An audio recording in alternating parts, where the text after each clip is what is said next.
Rádio Bandeirantes, Rio, 1360 kHz. A rádio que briga por você. 8 horas no Rio. No ar, Faixa Livre, rádio jornalismo de verdade, a informação de primeira qualidade, a interpretação e os comentários das notícias, entrevistas, o contraditório.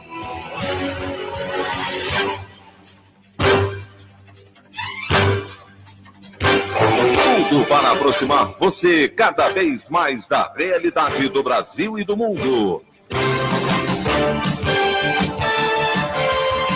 Apresentação, Paulo Passarinho.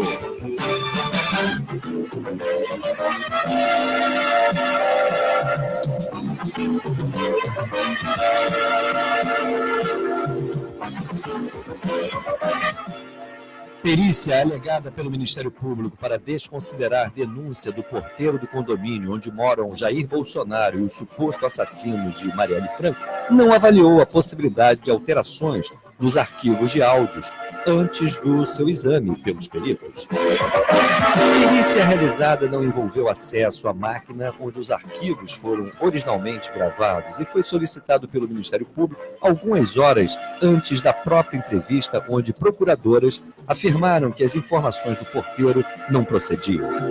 Para gravar o caso, ao menos uma dessas procuradoras, Carmen Carvalho, é declaradamente simpatizante de Bolsonaro, tendo apoiado a sua campanha presidencial.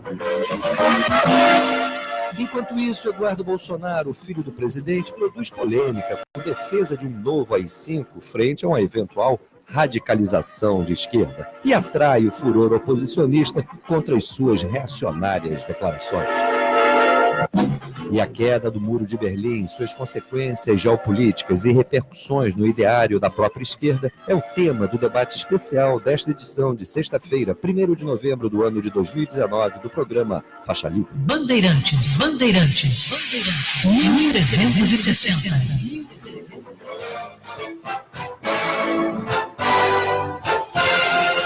Comentário de Paulo Passarinho.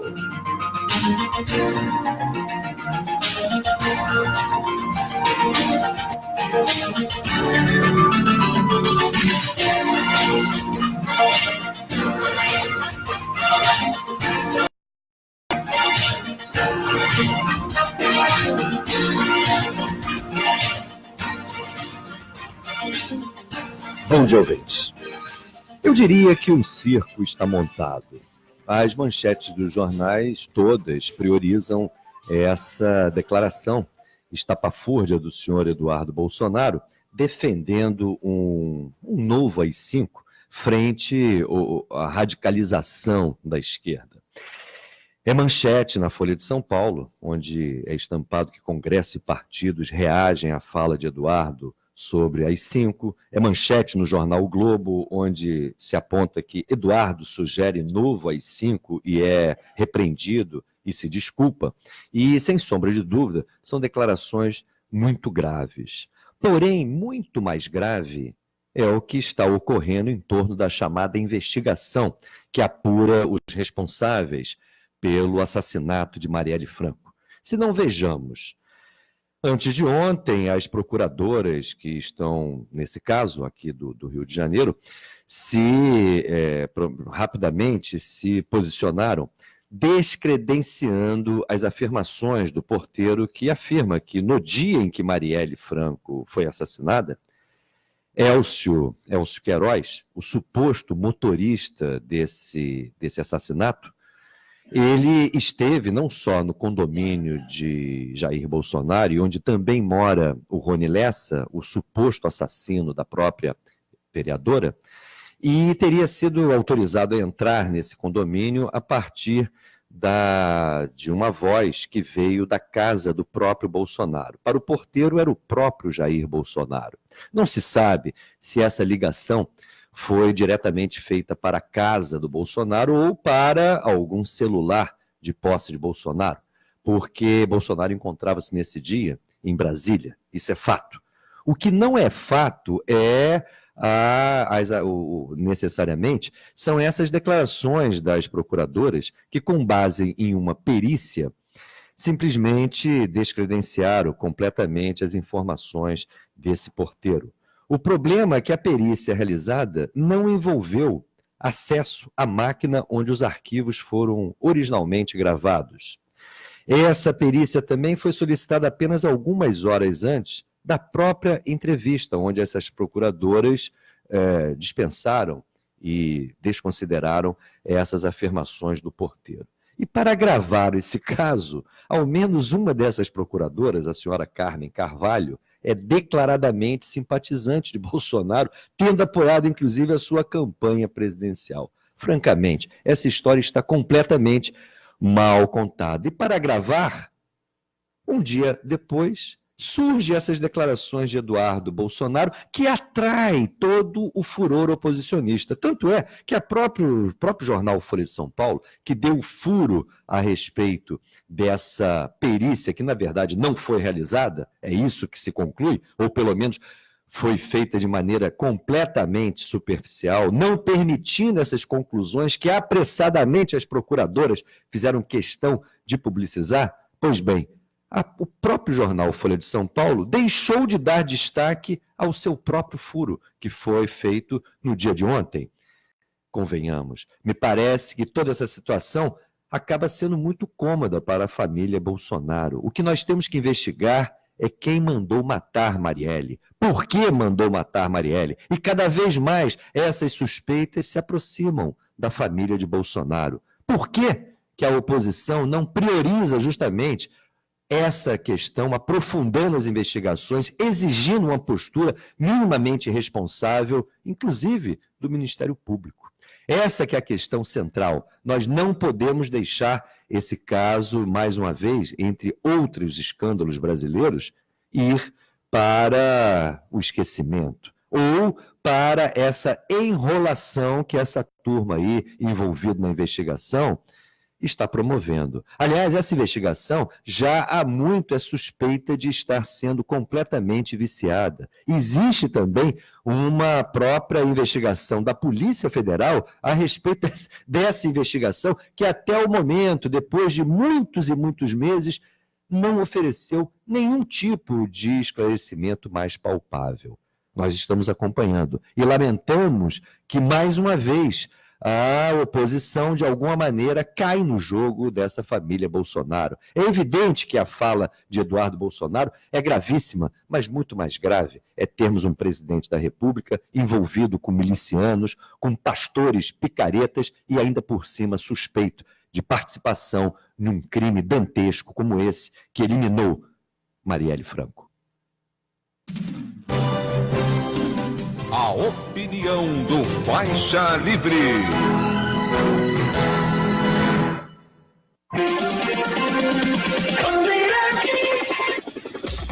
Trânsito. E o motorista que está nesse momento pela Avenida Brasil, sentido Zona Oeste, vai perder tempo. A parte de Irajá até Barros Filho, devido à obra, está esse trecho apresentando bastante lentidão. Quem está pela Avenida Brasil em direção à região central da cidade, perde tempo em Bangu, Realengo, até a chegada a Barros Filho. O motorista vai encontrando o trânsito carregado. Depois as condições melhoram. O motorista volta a encontrar trânsito com retenções a partir de Bom Sucesso até a altura do Caju. Venha conhecer o primeiro residencial clube de 3 e 2 quartos com suíte e varanda gourmet, Rua Xavier Curado, 250, no Campo dos Afonsos, próximo a Intendente Magalhães. Marcela Lemos para a Rádio Bandeirantes, 360 AM. Bandeirantes, 1360. Estamos apresentando Faixa Livre.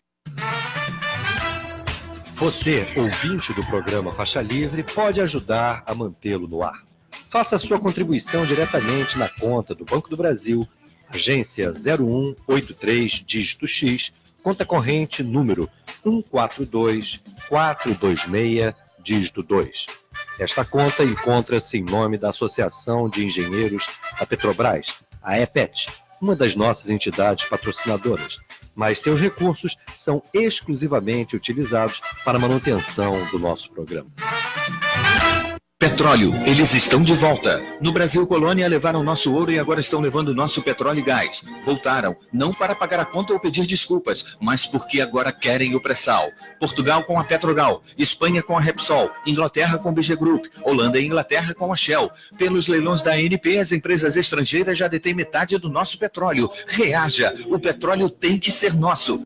Por um Brasil mais forte, justo e transparente. A sociedade não aceita mais uma administração pública ineficiente e que a corrupção e a ilegalidade fazem parte do dia a dia dos jornais. O Brasil precisa de moralidade e profissionalismo, de servidores públicos éticos e competentes. Precisamos acabar com o clientelismo e a terceirização nos órgãos públicos. Não é justo que o Brasil seja administrado por alguém que não foi eleito e nem fez concurso público. Quem passa num concurso público tem legitimidade e competência para ocupar esse espaço e ajudar a construir um Brasil melhor. São esses brasileiros os responsáveis pela defesa do interesse nacional, fiscalizando os agentes públicos e privados, elaborando políticas públicas e controlando o cumprimento da lei. Não podemos permitir o desmonte das carreiras de Estado em favor de interesses político-partidários. Valorizar o servidor concursado e efetivo é preservar as liberdades democráticas e os direitos do cidadão. Movimento Nacional em Defesa do Estado Brasileiro.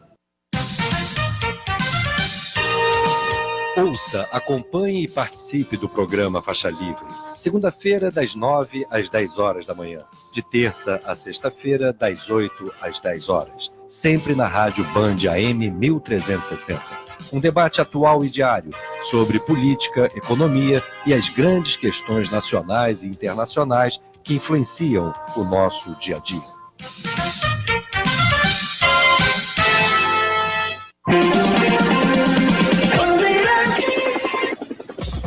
Trânsito.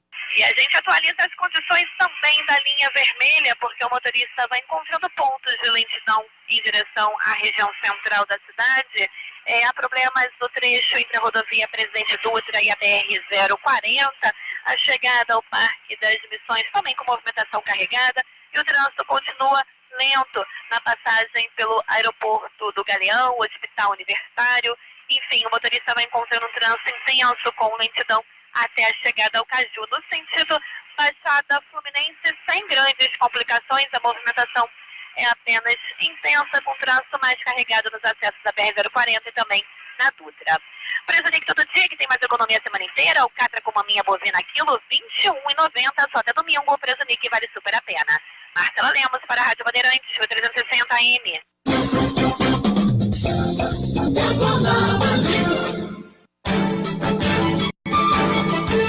Voltamos a apresentar Faixa Livre.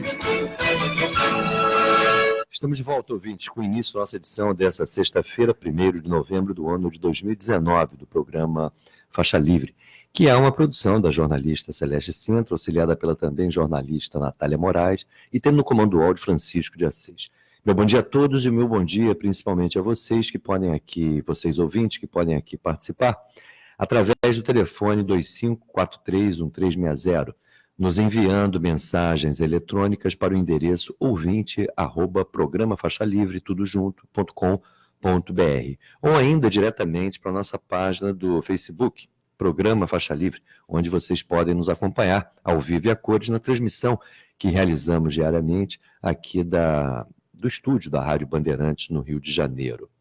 O programa Faixa Livre, ele também pode ser ouvido pelo podcast.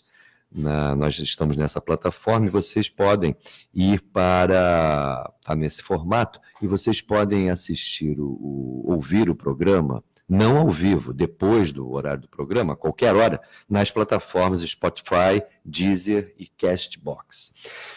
Para ouvir durante o programa, agora, além da rádio, evidentemente, vocês têm disponível a nossa página do Facebook, o canal YouTube, Faixa Livre, e a própria página do programa, não é? www.programafaixalivre.com.br. E dando início às nossas entrevistas, na ponta da linha eu cumprimento o presidente da Comissão de Segurança Pública da OAB do Rio de Janeiro, Rafael Borges. Rafael, bom dia. Olá, Paulo, bom dia, tudo bem? Prazer aqui estar participando desse programa mais uma vez. Muito obrigado, Rafael, pela gentileza dessa participação. A gente quer conversar sobre o quadro político, mas especialmente sobre essa investigação que procura aí elucidar o caso Marielle, Anderson Gomes.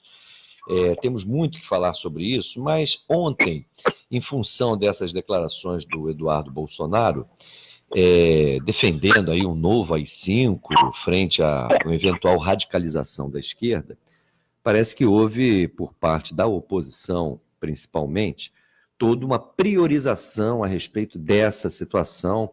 Inclusive, a própria OAB soltou uma nota, os partidos políticos também, outras instituições, centrais sindicais, todos se manifestaram contra isso. Como é que vocês aí da OAB estão vendo aí essa escalada de declarações? Porque não é a primeira que o Eduardo Bolsonaro, ou membros da família de Bolsonaro, ou o próprio Bolsonaro fazem, e que, na verdade, são verdadeiros atentados à democracia. Como é que a OAB avalia esse tipo de, podemos dizer, postura do clã Bolsonaro? Olha, lamentando muito, né? Porque, de fato, a democracia brasileira é uma conquista que se estabeleceu a duras penas. Né? Não foi sem muita luta, sem muito sangue, sem muito suor, que o Brasil pôde proporcionar à sua cidadania aquela virada democrática depois do inverno autoritário de 64 até 85. E ver essas conquistas sendo banalizadas, né, por frases infelizes, mas que não são só frases infelizes, são sintomas mórbidos de autoritarismo, né? Isso é muito preocupante.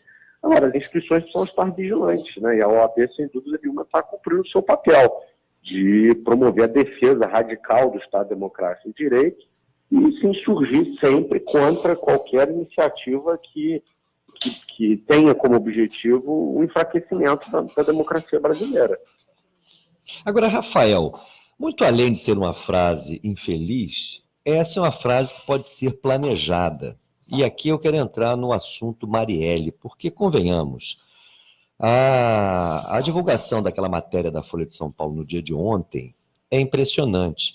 A matéria diz que, simplesmente, a perícia realizada nos áudios lá, que envolve a forma como o Elcio Queiroz entrou naquele condomínio da Barra da Tijuca, essa perícia foi completamente superficial, ela não envolveu acesso à máquina onde os arquivos foram originalmente gravados, foi solicitado pelo Ministério Público algumas horas antes da entrevista, onde as procuradoras rapidamente procuraram descartar a informação do porteiro. Aliás, uma informação prestada 2 vezes e com detalhes.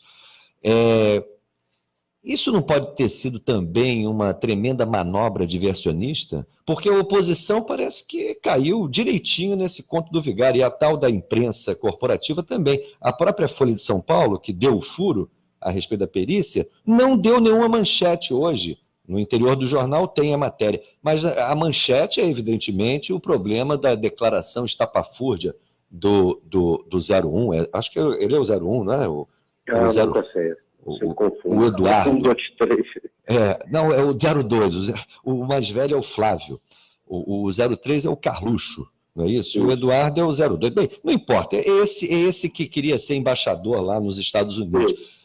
Eu estou impressionado com isso, porque, além de tudo, uma daquelas procuradoras é uma declarada simpatizante de Bolsonaro. Onde nós estamos, Rafael?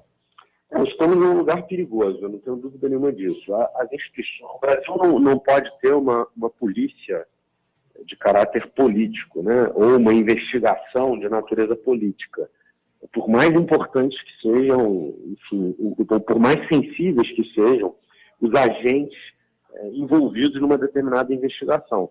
Se a investigação de Marielle passa perto da casa do presidente da República, paciência, isso não é uma razão para que essa investigação receba um tratamento distinto ou um tratamento mais politizado do que as demais, né? Agora, há de fato um comportamento estranho das instituições em torno desse caso, né? A motivação para matar Marielle, ela continua sendo um mistério, embora você tenha lá 2 pessoas presas, as circunstâncias do crime ela não está esclarecida, E a polícia parece querer caminhar no sentido de esclarecer as circunstâncias do crime. Agora, de fato, a gente viu essa semana uma sucessão de comportamentos estranhos, né, que merecem vigília atenta.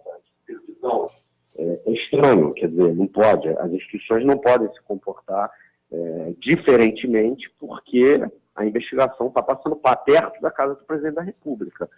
Esse é um dado que não pode ser levado em consideração no momento de elucidar as circunstâncias do crime, né? Agora, sem dúvida nenhuma, é exatamente como você falou, há uma estratégia de diversionismo em curso.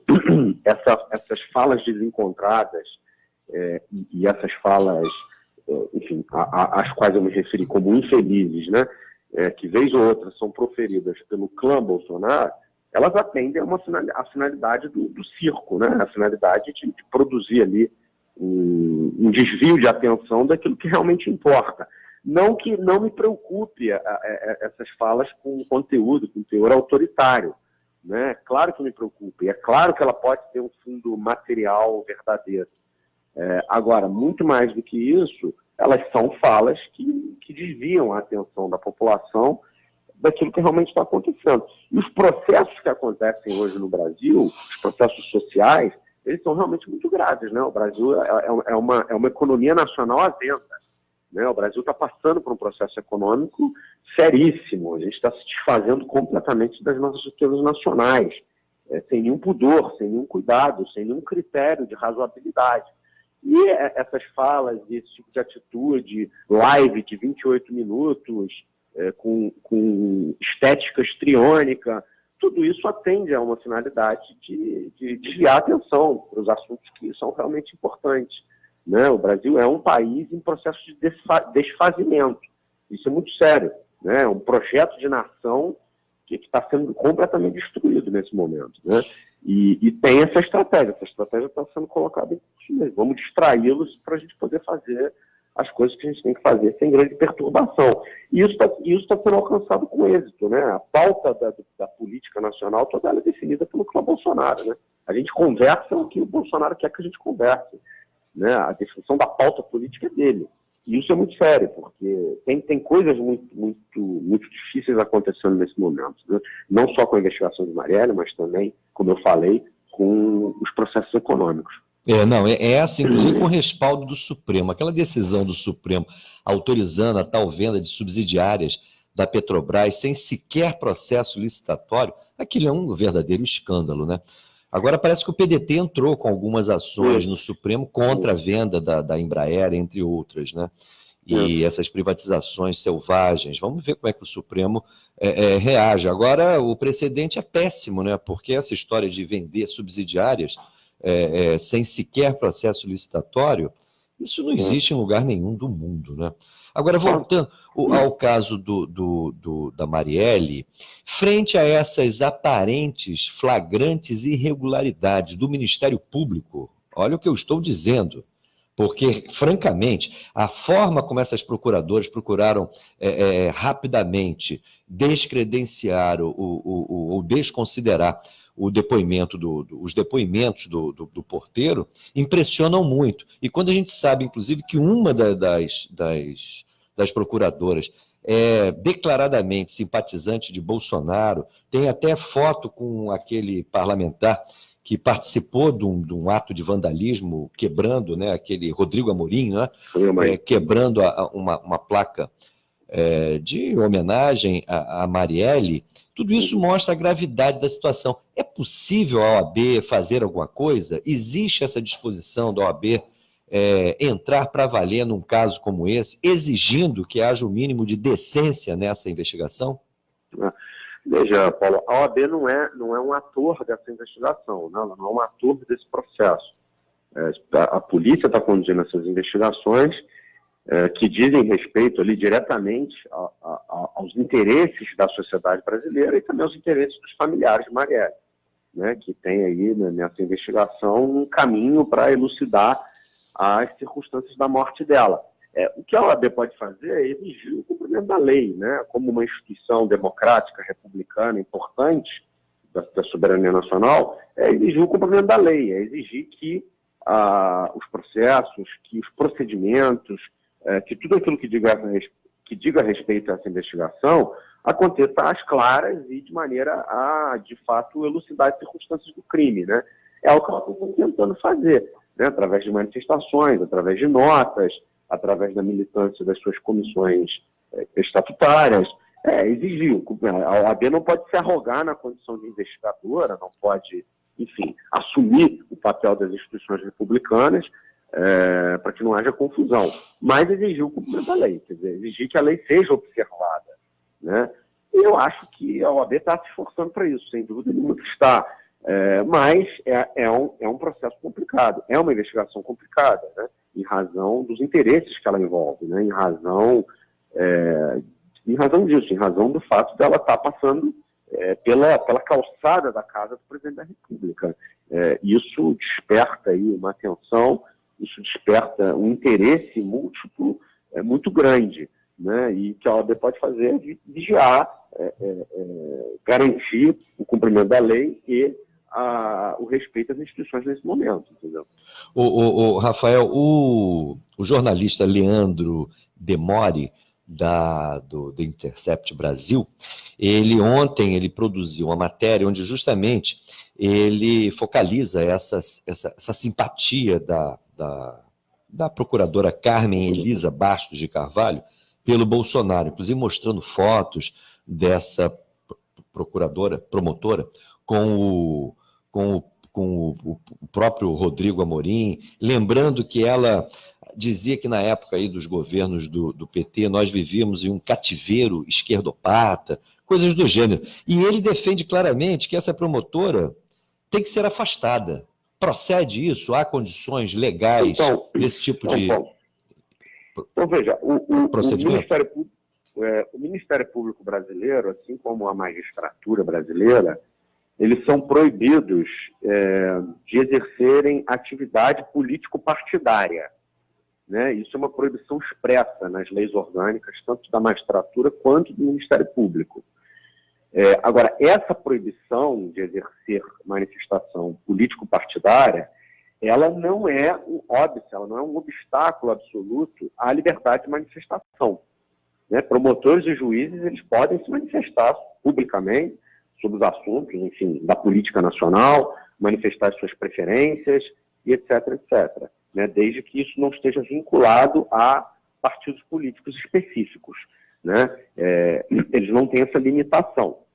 Agora, é preciso enxergar, é preciso fazer uma investigação, uma apuração mais aprofundada, saber se as manifestações dessa promotora estão dentro ali do universo de liberdades que está franqueado a ela, ou se não, ou se elas extrapolaram a tal ponto de comprometer a qualidade da investigação, né? O problema não é a manifestação em si, o problema é em que medida aquela manifestação pode ser sintoma de um alinhamento político-ideológico que vai retirar da promotora a isenção necessária para investigar o caso. Esse é o ponto, né? Esse é o ponto central. Ela está em condições psíquicas de conduzir um caso, de conduzir uma investigação, que, como eu falei, como eu estou falando toda hora, passa pela calçada da casa do presidente da República? É essa pergunta que ela tem que se fazer e que os órgãos de controle têm que se fazer também, para poder estabelecer se, nesse caso concreto, é justo impor à promotora essa limitação. Olha, não, você não poderia ter se manifestado daquele jeito, porque isso é sintomático de que a tua condição psíquica não é de alguém que vai conduzir essas investigações com a isenção que ela exige, né? Acho que esse é que é o ponto, né? Não limitar, afinal a gente vive numa democracia, não se pode limitar o direito de manifestação das pessoas, por mais relevante e por mais especiais que sejam as profissões, os cargos que elas ocupam, é o caso de uma promotora de justiça, mas ao mesmo tempo esse tipo de manifestação não pode ser ensejo, não pode ser sinal de comprometimento da sua isenção, né? Então eu acho que é isso, a apuração dos órgãos de controle, ela tem que mirar nisso, né? Há aí, apesar dessa manifestação, isenção, imparcialidade suficiente para cuidar do assunto ou não, né? E aí se chegar a uma conclusão, se essa promotora precisa ser afastada do caso, ou se ela pode continuar conduzindo as investigações que vem fazendo até aqui. E com relação a esse procedimento do Ministério Público do Rio de Janeiro, porque é assim que eu vou caracterizar, onde 3 procuradoras, de forma absolutamente assodada, procuram desconsiderar o depoimento dos porteiros e com base numa perícia que, francamente, se procede essas informações da reportagem da Folha de São Paulo, essa perícia foi um cambalacho, o Rafael. Vamos usar aqui a palavra que é mais adequada. Essa perícia, uma perícia que não envolveu acesso à máquina onde os arquivos foram originalmente gravados, onde a possibilidade de alteração nos arquivos de áudios antes do seu exame pelos peritos não foi checada, entendeu? O que é isso? A gente agora vamos ter que aceitar qualquer coisa, mesmo que venha do Ministério Público? Não, claro que não. Evidente que não. O Ministério Público é uma instituição republicana e, como tal, ela está sujeita a todas as formas de controle aí que existem na nossa legislação. Agora, Paulo, eu gosto de ter um pouco de cautela com esse assunto, principalmente porque, de fato, as investigações, elas correm em segredo de justiça, né? Embora aí o Bolsonaro esteja acusando o Witzel de ter violado esse segredo de justiça, de ter apresentado à imprensa conclusões ou apontamentos acerca do inquérito, etc., etc., o fato é que essa investigação é sigilosa, né? E ela acontece num ambiente de sigilosidade. E aí é muito difícil a gente fazer esses juízos de valor, pura e simplesmente a partir de dados, a partir de elementos que a imprensa está trazendo para a gente. Né? Porque eu não sei o alcance da visão desse repórter, né? Eu não sei o tanto de acesso que ele está tendo à investigação para poder produzir essas inferências. Mas eu posso falar em tese. E em tese, Paulo, a prova pericial é a prova mais importante que existe numa determinada investigação policial, né? Num determinado processo. A prova pericial é a prova que pode definir o caso, né? Porque é a prova induvidosa, né? A prova pericial, ela resolve tudo. Não é a testemunha falando, não é a pessoa se lembrando, não é o próprio acusado se explicando. Não, é uma perícia sobre um elemento de prova que esclarece uma circunstância. Então, a prova pericial tem que ser tratada com absoluto cuidado e rigor científico, né? Não se pode pegar uma prova dessa, que é o caso de uma gravação telefônica, e produzir conclusões acerca do seu conteúdo sem uma perícia rigorosa, uma perícia que ateste a qualidade do áudio, uma perícia que ateste que aquele arquivo não foi em nenhuma hipótese editado, uma perícia que atesta que aquele arquivo não foi de nenhuma forma corrompido, uma perícia que ateste que aquele arquivo foi obtido de maneira de maneira a não comprometer o seu conteúdo. Então, tem uma série de critérios a serem observados na produção da prova pericial que pode não estar sendo observado, né? E isso é lamentável, porque me parece que, no caso concreto, ainda que não seja uma prova decisiva, que esclareça o caso na sua inteireza e toda a sua complexidade, é uma peça importante do quebra-cabeça, né? E tem que ter um cuidado, tem que ter um tratamento absolutamente profissional, né, desse assunto, sim. Então, o fato de ter inferências um dia, inferências completamente diferentes no dia seguinte, são sinais preocupantes, são sinais sugestivos de que essa prova não pode ser que não esteja recebendo tratamento adequado, né? E isso é lamentável, porque ela pode ser também irrepetível, essa prova. Ela pode ser que a gente esteja perdendo uma grande oportunidade de esclarecer uma determinada circunstância, porque a prova não passou pelos procedimentos adequados, pelos procedimentos que ela tem que passar. Então, me preocupa, sim, me preocupa bastante a forma como isso está sendo conduzido. A sociedade tem algum instrumento para exigir decência nesse trabalho investigativo, inclusive no tocante aí a essa importante questão que é a perícia?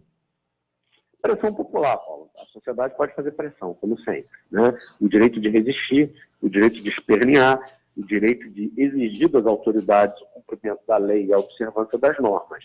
Né? Nesse momento, é o que pode ser feito, entende? É a mobilização. Opa, tivemos algum... Rafael, houve alguma interrupção na ligação, mas nós estamos te ouvindo. Tá.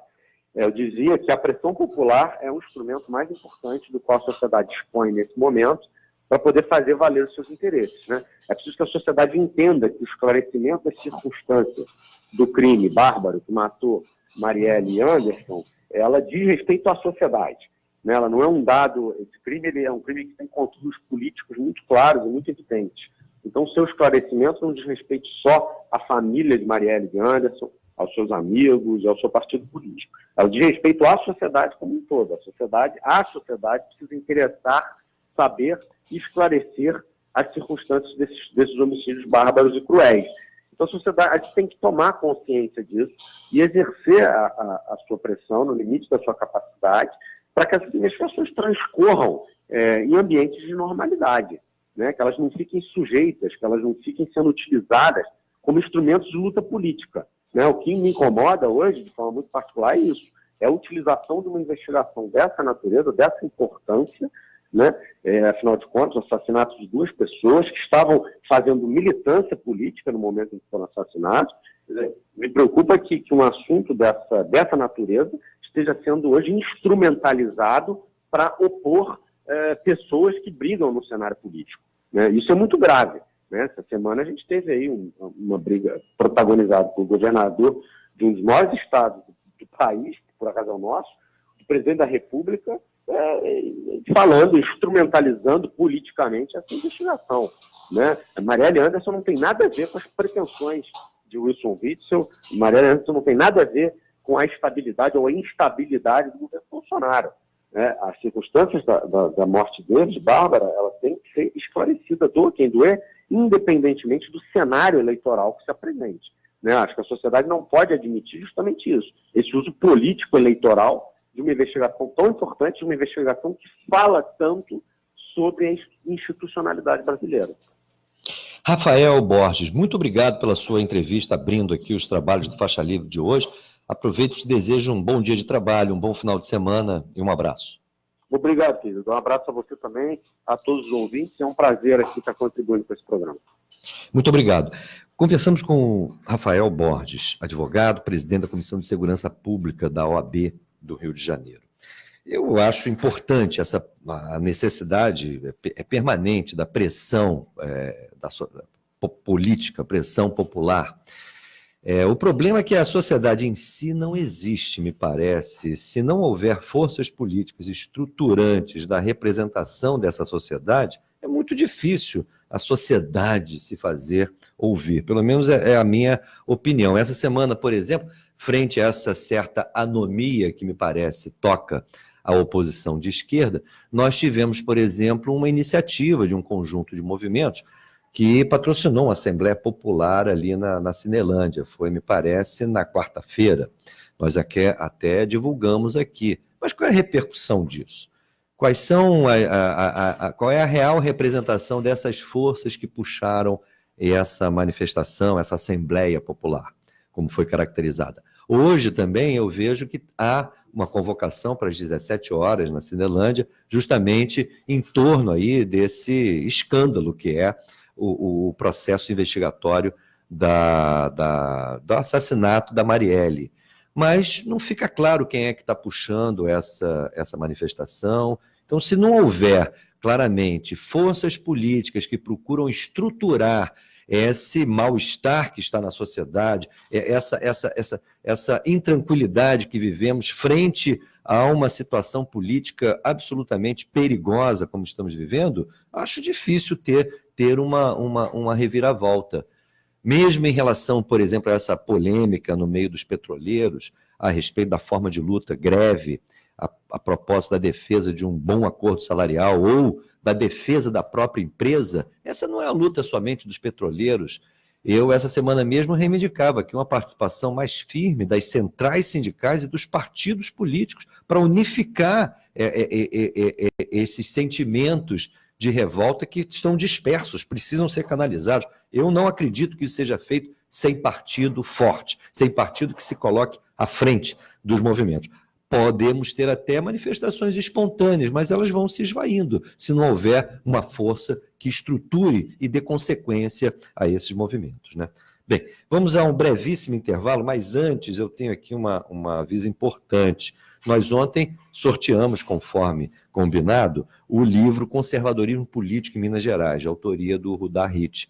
Ele nos deu esse livro e a gente fez o sorteio. E quem ganhou foi o ouvinte Robson Custódio Mendes. Parabéns, Robson. A produção vai entrar em contato com você. E agora vamos ao nosso intervalo. Na volta, a gente vamos realizar aqui o nosso tradicional debate das sextas-feiras aqui no Faixa Livre. Já já retornaremos.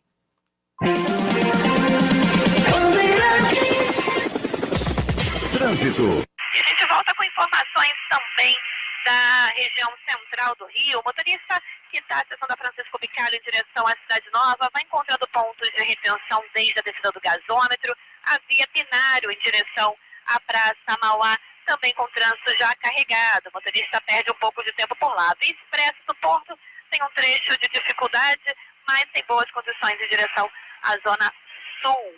Quem está nesse momento pela Presidente Vargas, trânsito carregado por lá, desde a Cidade Nova até a chegada da Candelária, trânsito intenso com pontos de retenção.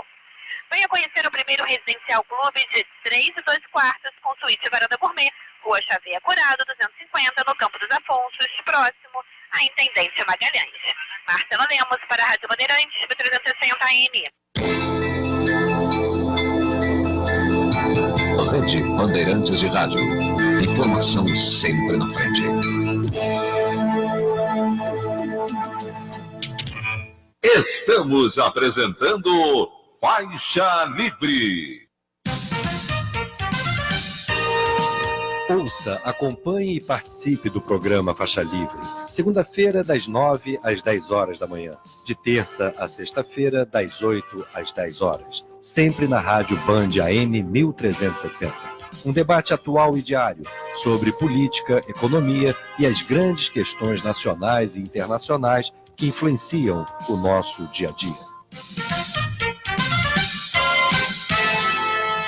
Petróleo, eles estão de volta. No Brasil Colônia levaram nosso ouro e agora estão levando nosso petróleo e gás. Voltaram, não para pagar a conta ou pedir desculpas, mas porque agora querem o pré-sal. Portugal com a Petrogal, Espanha com a Repsol, Inglaterra com o BG Group, Holanda e Inglaterra com a Shell. Pelos leilões da ANP, as empresas estrangeiras já detêm metade do nosso petróleo. Reaja, o petróleo tem que ser nosso.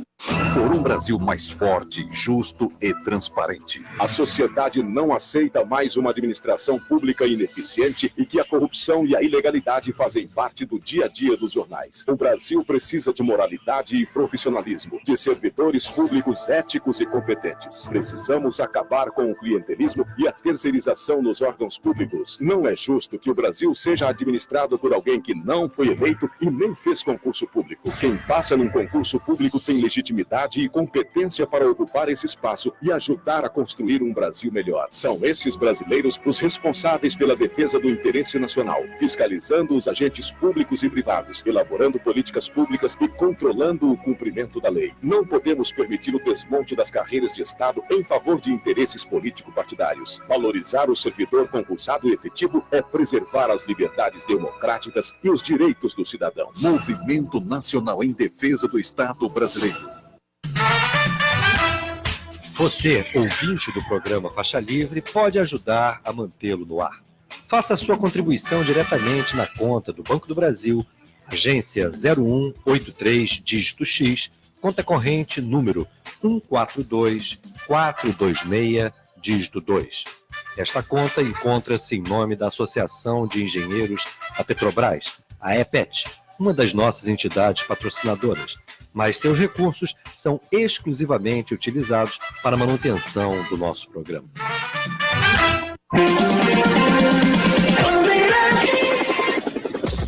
Trânsito. A gente observa também as condições da zona sul da cidade. O motorista que está pela Avenida Atlântica vai encontrando trânsito intenso em Copacabana nos dois sentidos, mas tem melhores condições que a Barata Ribeiro e também que a Nossa Senhora de Copacabana. Quem está em Botafogo, a São Clemente, já tem trânsito intenso. O motorista perde tempo principalmente a partir da Real Grandeza para acessar a Rua do Maitá em direção à região da Gávea. A Rua do Maitá também com trânsito carregado em direção a Botafogo, com retenções pela Voluntários da Pátria. Promoção completa com Premia. Você abastece com grife a gasolina completa dos postos Petrobras e concorre na hora a um vale combustível. Aproveita e completa. Marcela Lemos para a Rádio Bandeirantes, 1360 AM. Rede Bandeirantes de Rádio. Voltamos a apresentar Faixa Livre. Estamos de volta, ouvinte. O nosso programa Faixa Livre, hoje é o dia do debate especial do nosso programa, e nós vamos aqui, a par dessa confusão nacional que estamos vivendo, nós vamos hoje dar um voo mais alto. Agora, no próximo dia 9 de novembro, se não me engano, completam-se 30 anos da queda do Muro de Berlim. E, evidente, esse foi um episódio que teve impactos muito fortes. Impacto no mundo socialista, especialmente lá em torno do que era a União Soviética, um impacto geopolítico e um impacto, principalmente, para a esquerda mundial. Essa que é a questão. E é nesse sentido que nós trazemos aqui esse assunto, esse debate, para que a gente procure aí algumas pistas a respeito, inclusive, das dificuldades que a esquerda vive hoje no mundo como um todo. Para esse debate, nós vamos contar aqui com a presença, novamente, do professor de História Contemporânea da UF, Daniel Arão Reis. Bom dia, Daniel. Bom dia. Obrigado pelo convite. Eu que te agradeço a tua presença, sempre importante aqui no nosso programa. Junto com o Daniel, o Irã Redel. Irã Redel. Eu falei para falar Roedel, que é mais fácil. Agora eu acertei na segunda, pelo menos. Irã, bom dia. Bom dia, obrigado. Irã, ouvinte. Irã é professor de História, membro do Partido Comunista Brasileiro. E completando esse quadro, o professor de Ciência Política do Instituto de Relações Internacionais e Defesa da UFRJ, professor Carlos Eduardo Martins. Carlos Eduardo, bom dia. Bom dia, Paulo. Bom dia, Daniel. Bom dia, Irã. Bom dia, ouvinte. Muito obrigado, Carlos, também pela sua presença. Daniel, quero começar com você. Você tem um trabalho muito importante a respeito, inclusive, lá das origens da Revolução Russa, não é isso? E você é um estudioso vamos dizer, do socialismo real, né? Esse termo ganhou muita expressão na época da União Soviética. O que você tem a dizer para a gente a respeito da sua avaliação desse aparente fim do comunismo europeu, com base justamente no fim da União Soviética e particularmente nessa questão que foi simbólica, mas muito importante, da derrubada do Muro de Berlim?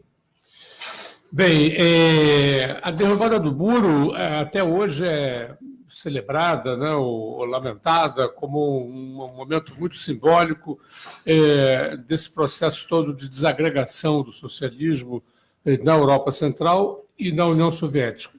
No entanto, há uma tendência, né, das pessoas que pensam em história e também dos historiadores de fazer aquilo que a gente chama história retrospectiva, de imaginar que as coisas que aconteceram teriam mesmo que acontecer.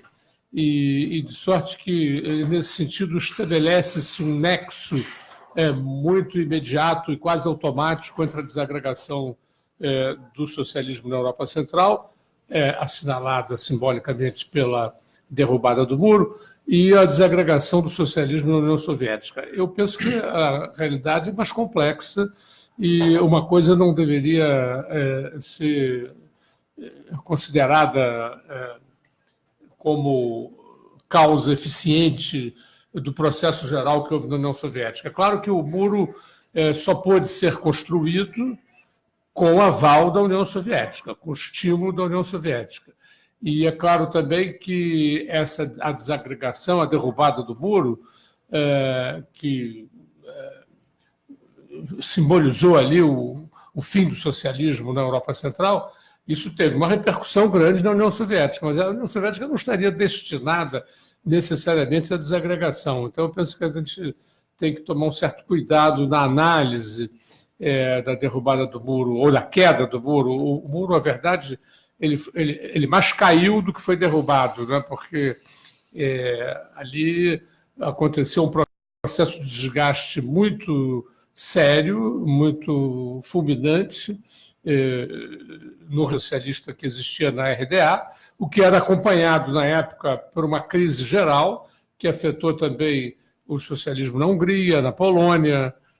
Eu destaco particularmente os episódios poloneses, porque na Polônia se manifestava um movimento muito, muito grande, inclusive operário, contra o regime. Já tinha tido manifestações na Polônia contra o regime em 56, depois, de novo, em 68, 70, 76, e em 80, finalmente, surge o Sindicato de Solidariedade, e esse, apesar de um golpe militar que houve no ano seguinte, em 81, o Solidariedade não conseguiu ser vencido, e ele, em 88, recobraria força e ganharia. Houve uma mesa redonda na época, entre o governo e os comunistas e o Solidariedade, que resultou no reconhecimento do Solidariedade. Tinha cerca de 10 milhões de operários associados a esse sindicato, e que era um sindicato e, ao mesmo tempo, uma frente política. E, finalmente, isso desagou na constituição de um primeiro governo não comunista na Polônia. Isso no verão de 1989, poucos meses antes da desagregação, da queda do muro. E a mesma coisa acontecia na Hungria, onde havia um processo de mudanças muito acelerado. Né? Pouco depois da queda do muro, haveria também na Tchecoslováquia a famosa Revolução do Veludo. Então, o que é importante é caracterizar a queda do muro, a derrubada dele, num contexto, né, de desagregação de todos esses regimes das chamadas democracias populares, que sempre tiveram um déficit de apoio popular muito grande, esses regimes, né, porque eles foram, na verdade, impostos pela força. Né? O Stalin, antes do final da guerra, numa conversa com Churchill, ele teria dito, né, a novidade dessa guerra é que as sociedades tendem a assumir regimes políticos que estejam de acordo com a perspectiva das tropas que ocupam essas sociedades. E realmente foi isso que aconteceu na Europa Central. Todos os países ocupados pelos soviéticos se tornaram, né, democracias populares, que eram um nome que, na época, rotulou a perspectiva de construir o socialismo nesses países, e a base popular do apoio era muito diminuta, sempre foi muito diminuta. Ali teve um quê de artificialidade, embora esses regimes tenham construído sociedades onde houve melhoras substantivas do ponto de vista social, de saúde, educação, habitação, transportes públicos. É preciso considerar que essas sociedades eram sociedades bem menos desenvolvidas de todos os pontos de vista, tirando a Tchecoslováquia, do que a Europa Ocidental. Mas o fato é que, então, houve melhorias realmente, porém, numa proposta de repressão, de controle, não é, muito forte, que evidenciava o pequeno apoio, não é, dos regimes socialistas nessa área. E algumas vezes a União Soviética teve que, inclusive, intervir militarmente, né, em 53, na insurreição de Berlim, né, depois em 56, na Revolução Húngara, e em vários outros episódios, em 68, na Tchecoslováquia.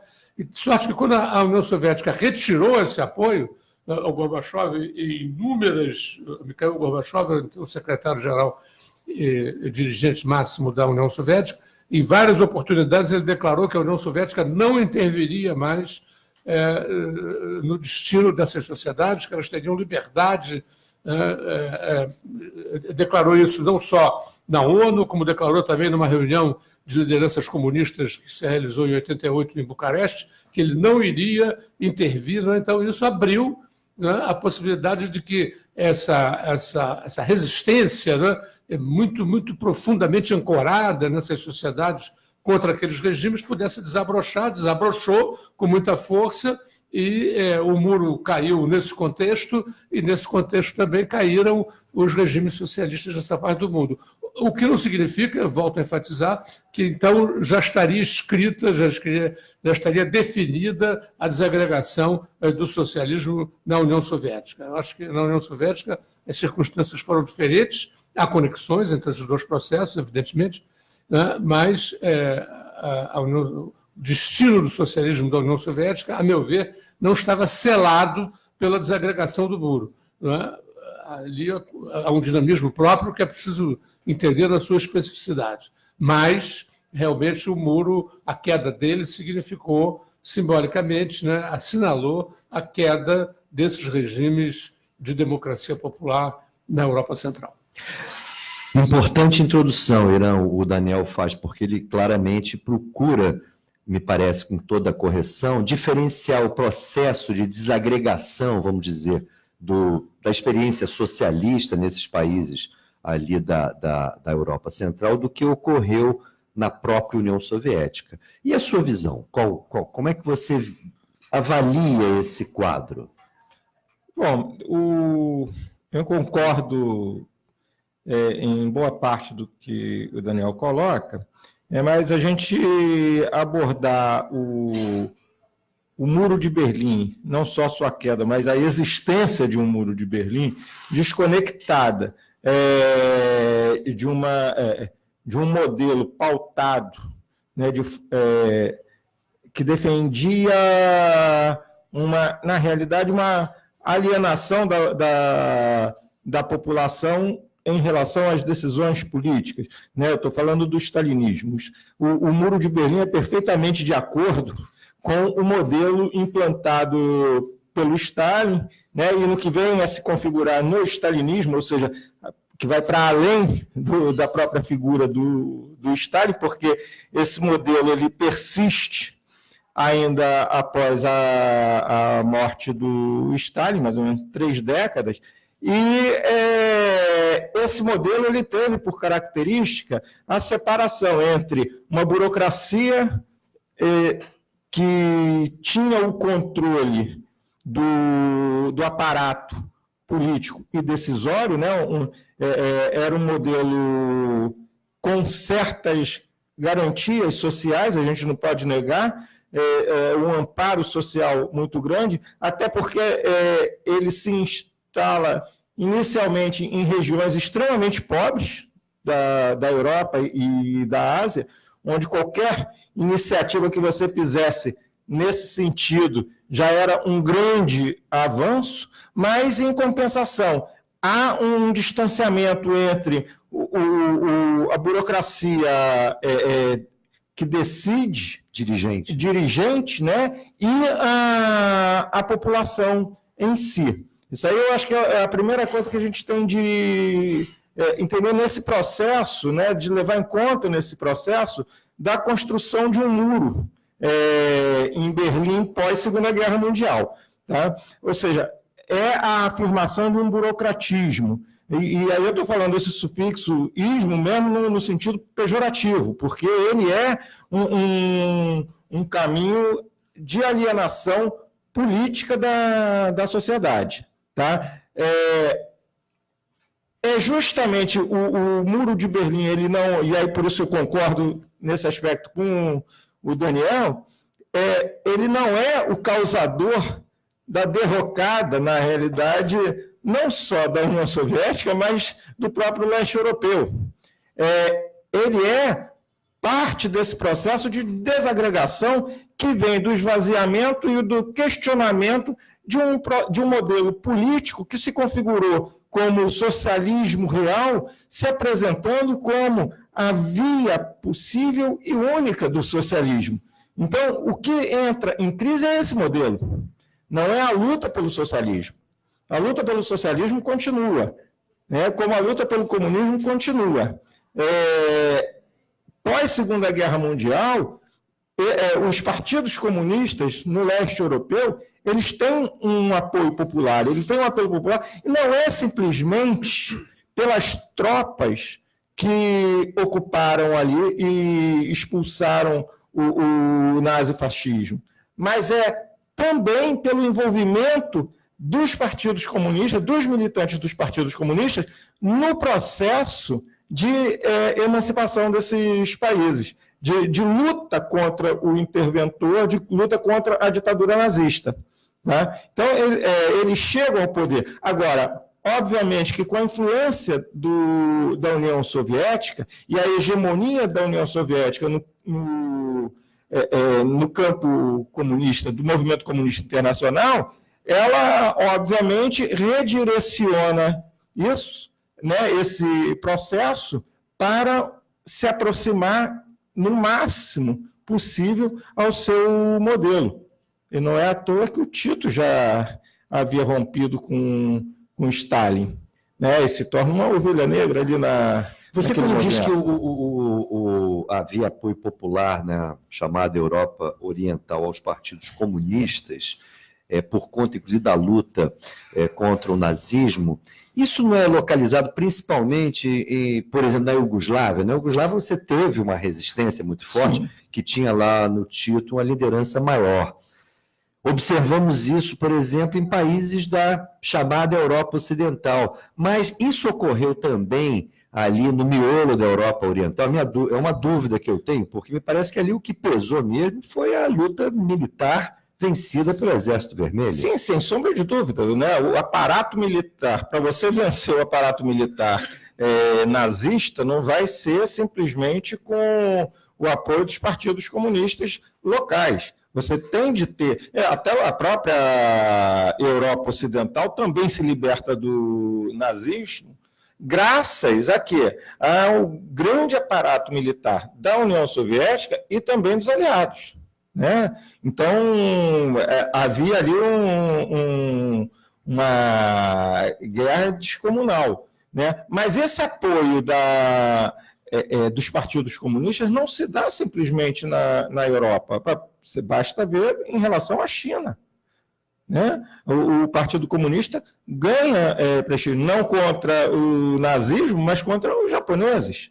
Então, esse envolvimento dos partidos comunistas, esse envolvimento dos comunistas na luta de libertação dos povos nessa região, ela é também importante, que lhe dá um apoio popular inicial.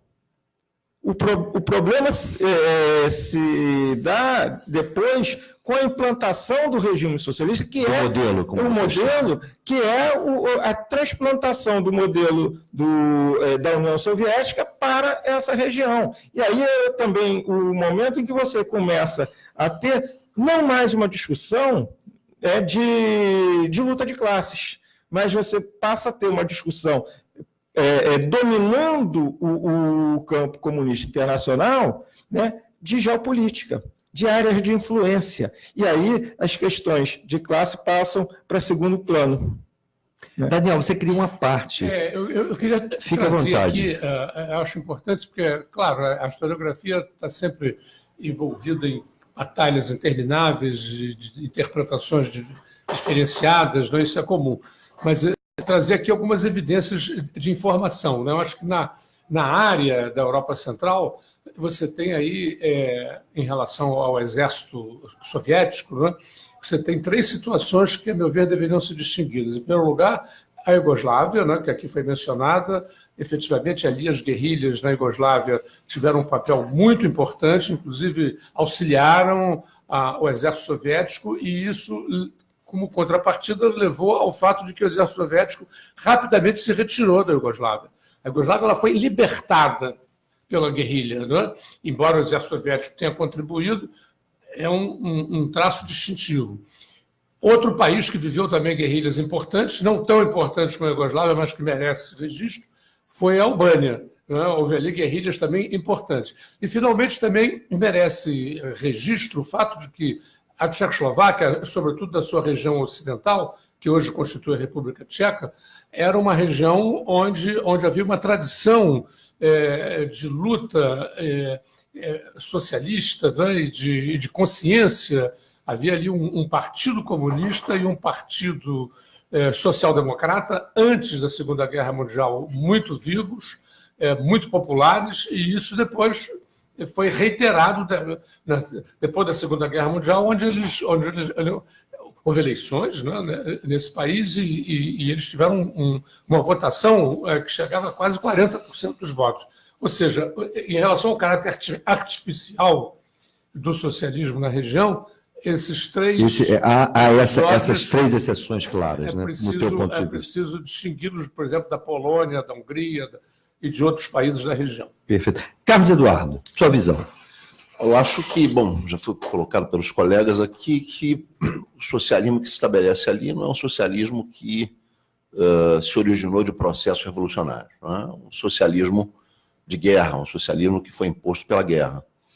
Isso marcou, muito especificamente, por exemplo, o caso da Alemanha, porque a ocupação soviética da Alemanha vai se diferenciar da ocupação ocidental no sentido de que a União Soviética vai impor à Alemanha Oriental pesadas reparações de guerra.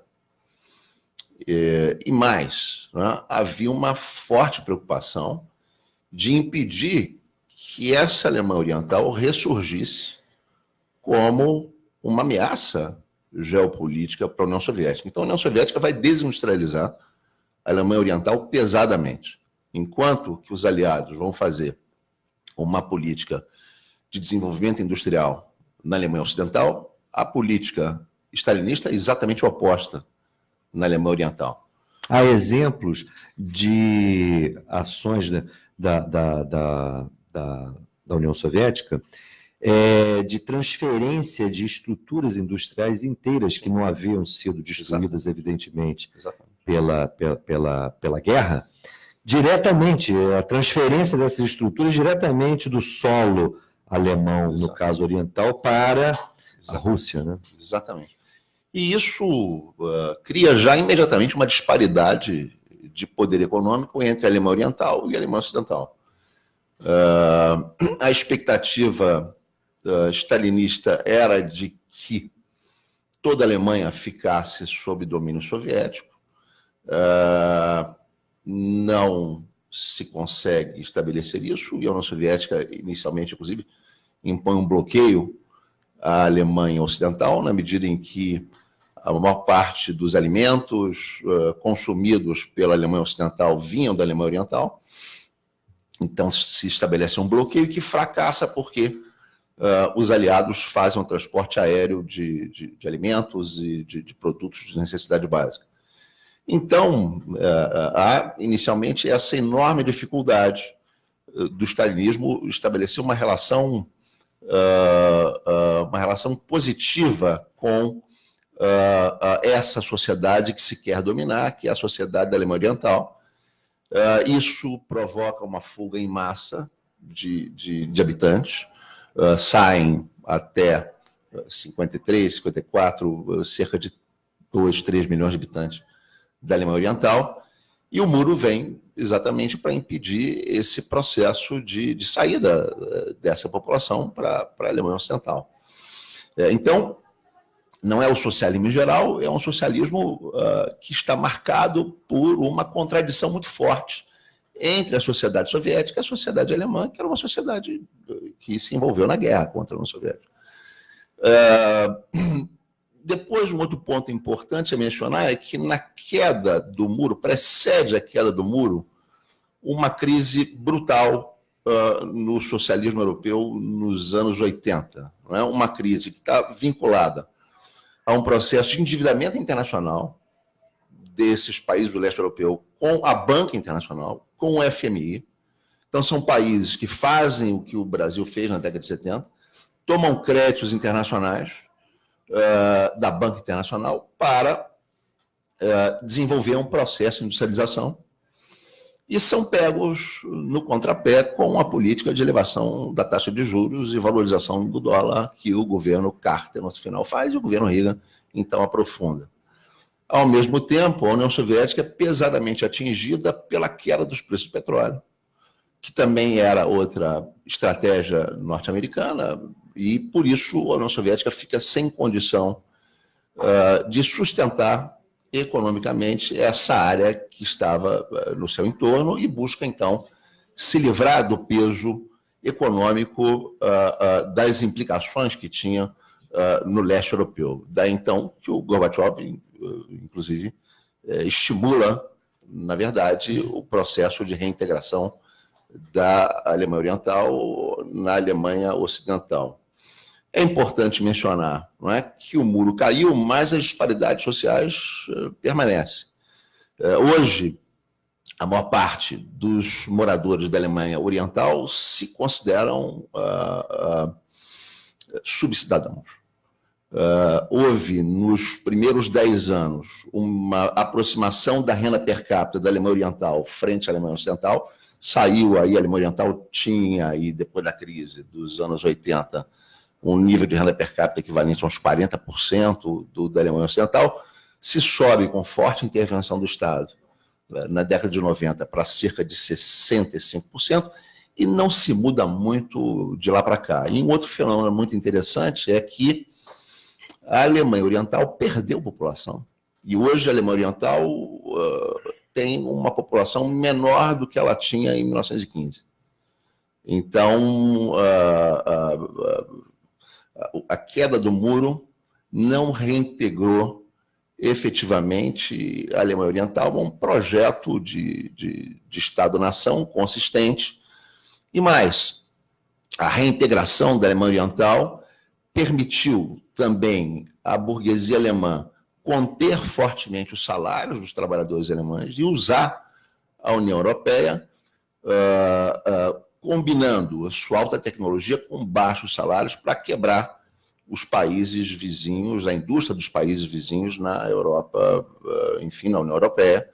A Alemanha vai ter, por exemplo, a partir do euro, um saldo comercial dentro da União Europeia equivalente a 8% do PIB, e isso vai implicar na quebra de uma série de economias do Mediterrâneo, como Itália, Grécia, Espanha, etc.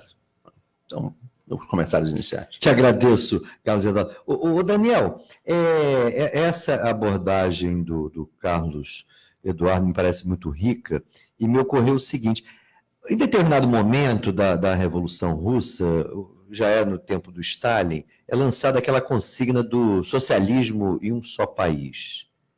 Qual é a sua avaliação a respeito disso? Porque me parece que tem implicações diretas nessa relação que a União Soviética estabelece com os seus aliados da Europa. Em que medida, de fato, o projeto era de construção de uma sociedade socialista ampla nessa região e não o fortalecimento da própria União Soviética? Olha, a União Soviética, quando ela surge, né, no contexto das revoluções russas, a ideia era de uma revolução internacional, que integrasse, sobretudo, os Estados europeus. Esse propósito se frustra, né, e a União Soviética, embora muito importante em termos de território, demografia e recursos naturais de todo tipo, permanece isolada no contexto internacional. E isso vai estimular tendências dentro da União Soviética a aderir a essa proposta chamada construção do socialismo no seu país, né? A rigor, a ideia internacional não foi inteiramente abandonada. Ao contrário, ela sempre se manteve, mas que caberia à União Soviética aguentar o tranco sozinha e fazer o possível para se construir, né, até que uma nova conjuntura possibilitasse a internacionalização do socialismo. Foi o que ocorreu, né, embora de maneira não prevista, na época das revoluções russas, lá nos anos 10, 17, 18, 20, foi o que aconteceu depois da Segunda Guerra Mundial. Né? Os exércitos soviéticos ocuparam boa parte da chamada Europa Central e, através da Revolução Chinesa e das revoluções na Coreia e no Vietnã, o socialismo também se expandiu significativamente na Ásia e depois, mais tarde, 10 anos depois da Revolução Chinesa, houve a Revolução Cubana, ou seja, em 59, vitoriosa em 59, que acabou também aderindo ao mundo socialista. Ou seja, você tem aí um processo, portanto, de expansão muito significativa do socialismo, né? Inclusive, pouco antes dos anos 80, né? Já no final dos anos 70, início dos anos 80, a ideia que se tinha no mundo capitalista, no mundo ocidental, era de que o socialismo se expandia em toda parte, né? E isso, inclusive, era visto como uma coisa muito ameaçadora, né?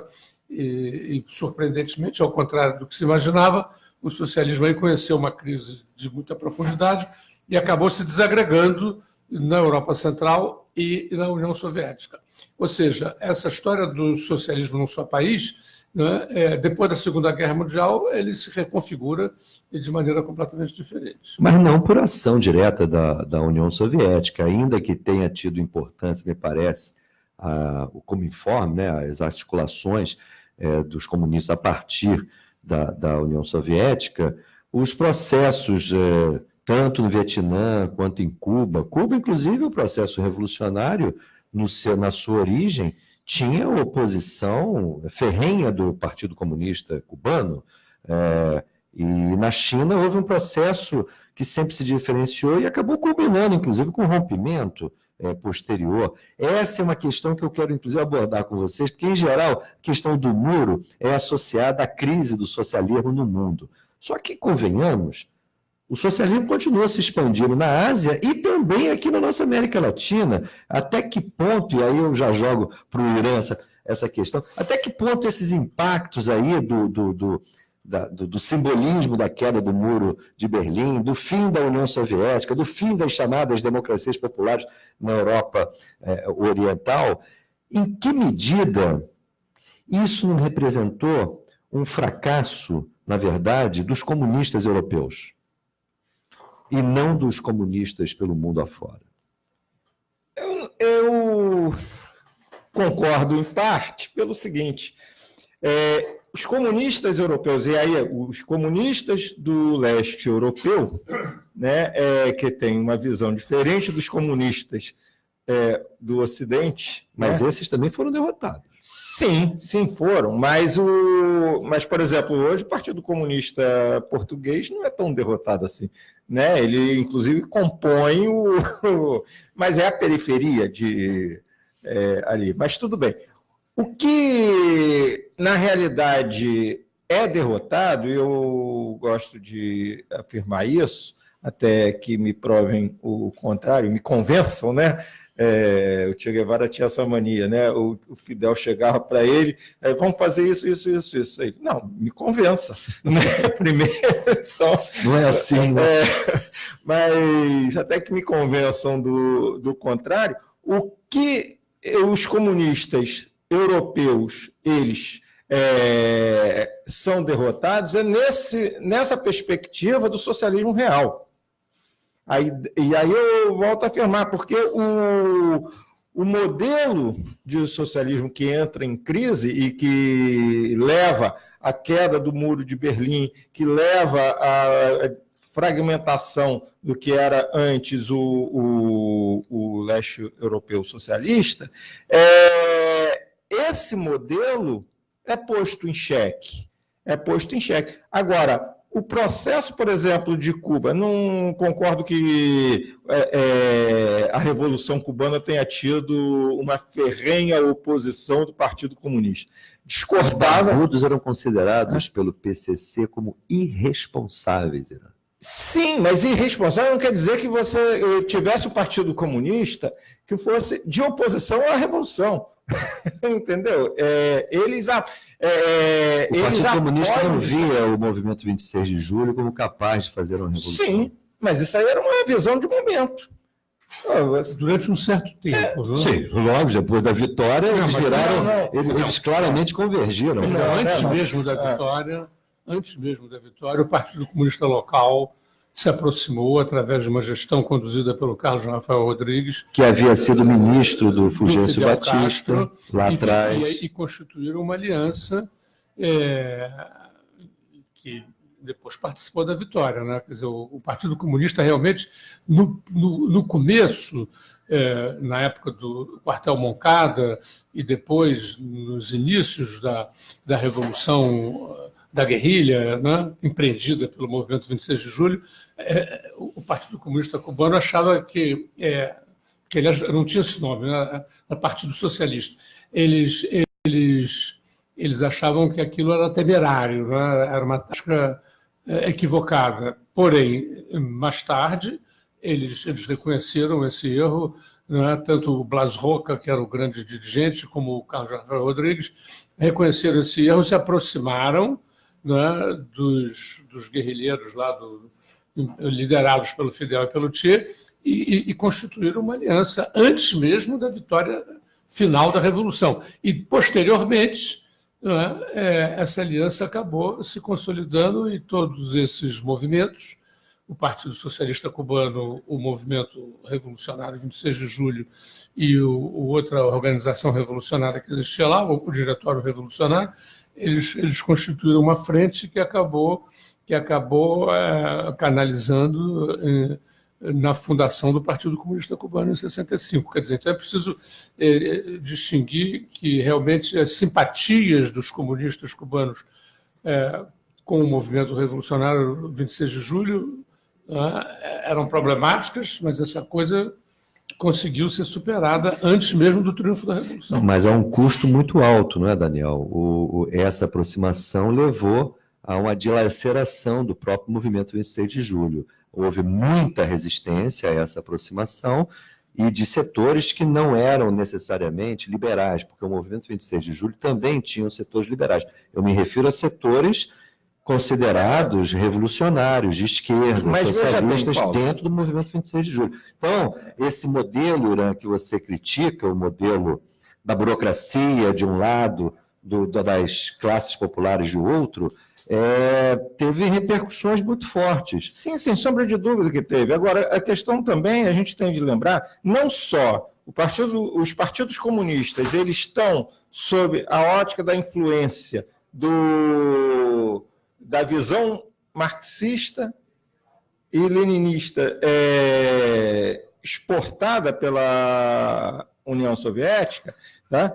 Mas também você não pode achar que o próprio movimento 26 de julho, já na sua origem, era socialista. Ele não era uma frente democrática nacionalista. Sim, né? O próprio Fidel só vai assumir o caráter socialista alguns anos depois. Então, havia uma crítica e havia uma interpretação de qual seria o caminho mais adequado, mas isso aí faz parte da análise de conjuntura. Não quer dizer obrigatoriamente que seja, vamos implantar um modelo tal qual é o modelo da União Soviética, que o Partido Comunista teve. O Partido Comunista, em algumas regiões da América Latina, inclusive foi contra a revolta. Na própria Bolívia, não apoiou o Che. Mas há de convir o seguinte, que você buscar uma visão de foco guerrilheiro para tentar fazer a revolução numa sociedade que tem como visão de mundo extremamente religiosa e hierarquizada, pautada pelo domínio da grande propriedade, não vai ser um grupo de guerrilheiros que vai mudar essa realidade. É necessário um processo de educação política, porque senão você chega ao poder e reproduz a hierarquia. Mudou a hierarquia do proprietário da terra e passa para a hierarquia daquele que domina a máquina opressora do Estado. Inclusive, não era essa a visão do próprio Marx. Entendeu? É necessário que você tenha um processo de educação política dentro de novos moldes. Então, o fato de você ter uma esquerda, dita esquerda, que chegou ao poder, não obrigatoriamente vai fazer desse novo regime um regime de esquerda. Carlos Eduardo. Eu acho que um ponto importante é que o pensamento soviético sobre as revoluções na periferia, etc., era um pensamento que tratava os países periféricos como países insuficientemente capitalistas e não maduros para uma revolução socialista. Então, basicamente, o que se queria é que esses países fizessem uma revolução democrático-burguesa, liderada por um setor operário camponês, que se articularia com uma proto-burguesia industrial e se abriria o campo aí para um desenvolvimento capitalista. Daí, então, exatamente, os partidos comunistas não estarem à frente exatamente desses processos nacionais populares mais radicais, eles irem a reboque desse processo. Inclusive, no caso da Revolução Chinesa, em determinado momento, o Stalin sugere ao Mao Tse-tung dissolver o Partido Comunista, incluir dentro do Kuomintang, que foi uma reação ao processo, enfim, nacional popular mais radical. Então, isso marca, de fato, sobretudo para alguns setores do marxismo, uma certa tendência conservadora que vem do stalinismo, uma certa tendência estabilizadora, não é? Inclusive buscando que a União Soviética não tivesse nenhum rival do ponto de vista estatal na condução do processo socialista internacional. Tanto Isso que... se associa, no seu ponto de vista, a essa história do socialismo em um só país? Sim, sim, acho que sim. Mas eu posso fazer uma provocação, inclusive? Irã. É o seguinte... Fique à vontade, aliás. Daniel, Irã e Carlos. A gente tem de levar em consideração também que, principalmente depois da Segunda Guerra Mundial, esse movimento comunista internacional liderado pela União Soviética, como eu havia falado antes, ele se pauta na movimentação geopolítica. Essa movimentação geopolítica que prioriza áreas de influência em detrimento, muitas vezes, da luta de classes, da discussão da luta de classes. Então, quando você faz essa movimentação, a visão da União Soviética, que é a visão até subalterna do que ela via os países chamados periféricos, tá? É que, olha, até nem precisa fazer a revolução, desde que esteja sob a minha aba. Né? Você tinha um certo acordo interestatal entre a União Soviética e Estados Unidos de áreas de influência, o que levava, por exemplo, a União Soviética a não se articular a movimentos revolucionários dentro de áreas de influência norte-americanas. Isso levava, por exemplo, a União Soviética a ter muita cautela com os processos nacionais populares na América Latina. Né? Cuba é uma coisa que emerge desafiando completamente Foi fora da curva, né? Completamente, não é?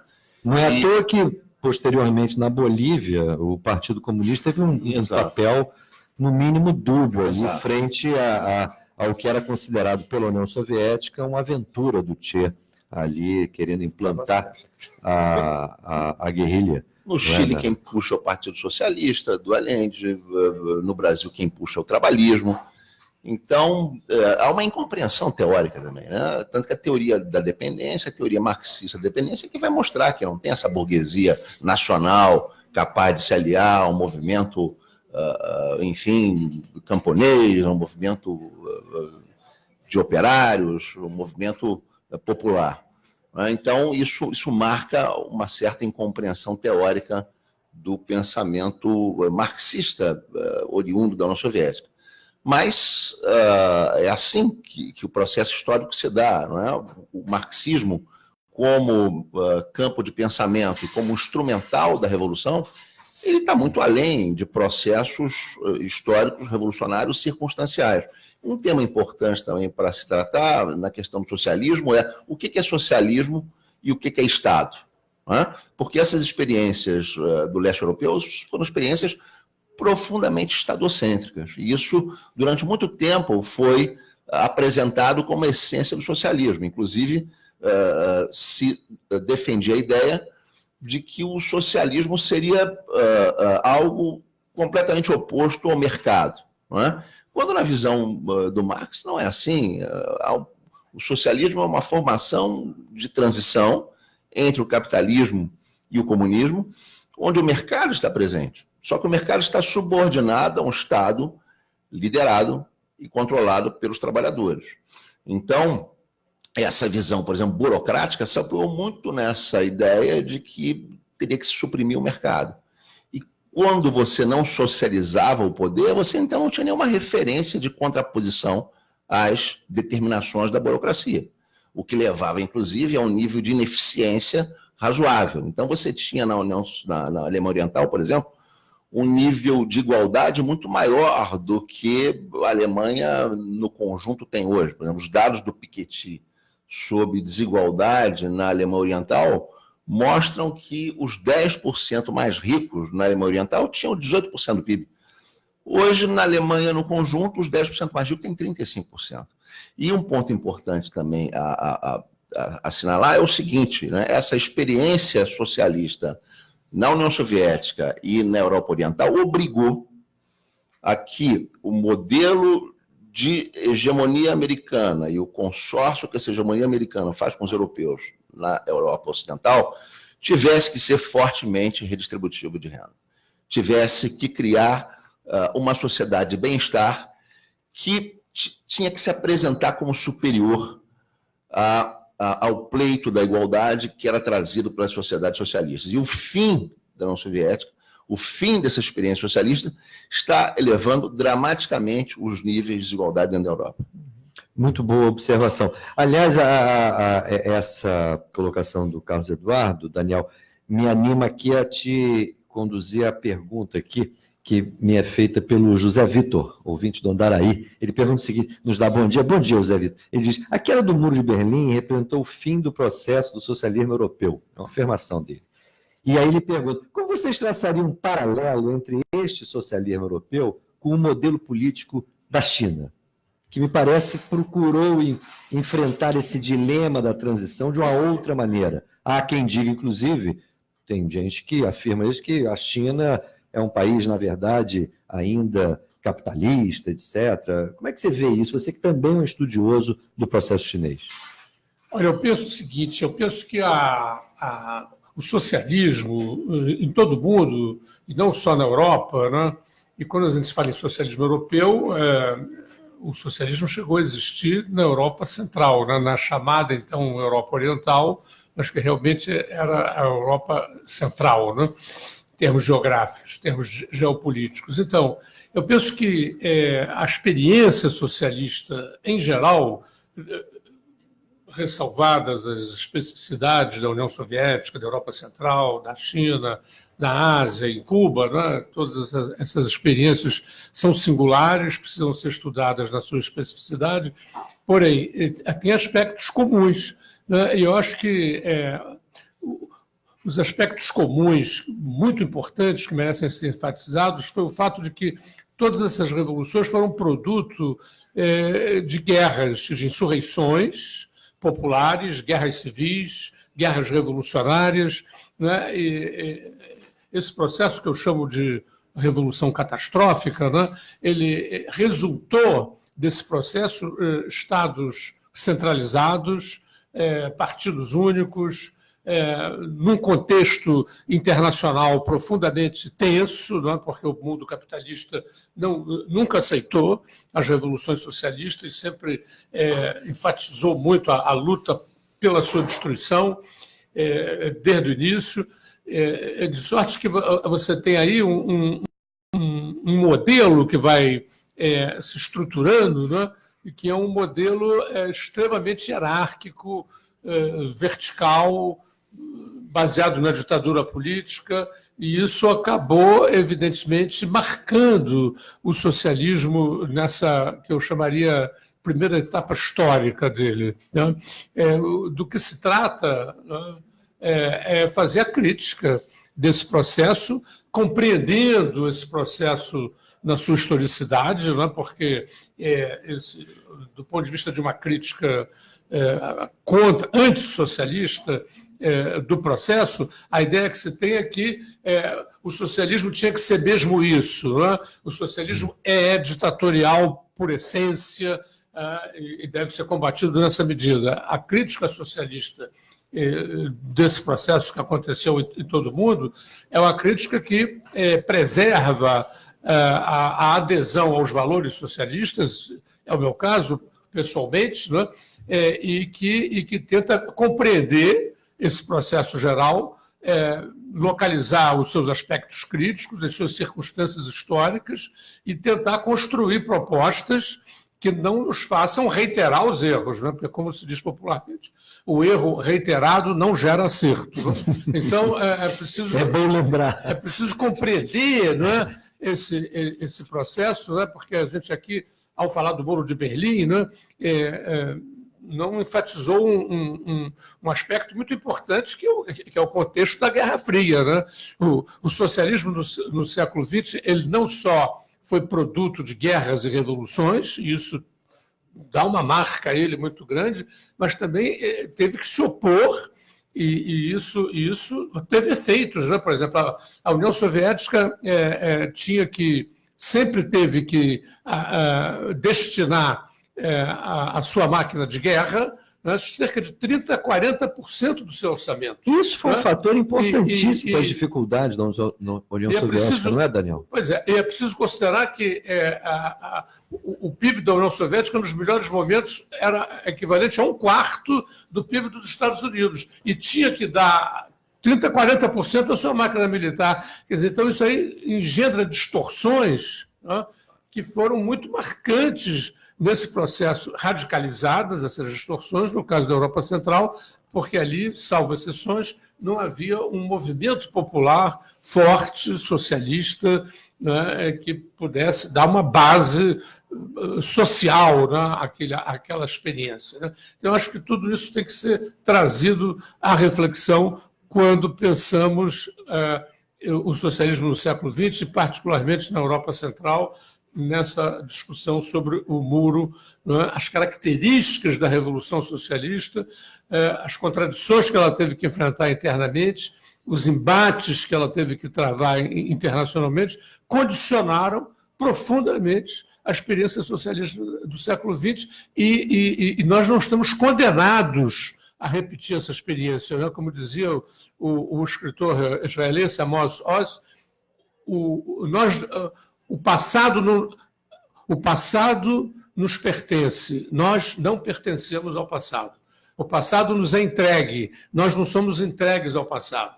Não é? Quer dizer, então, a gente tem o passado aí para a gente pensar, refletir e construir novas propostas que nos afastem desse modelo, que precisa ser também entendido na sua especificidade histórica. Foi ótimo você ter colocado isso, mas você não me respondeu a questão da China, como é que você vê.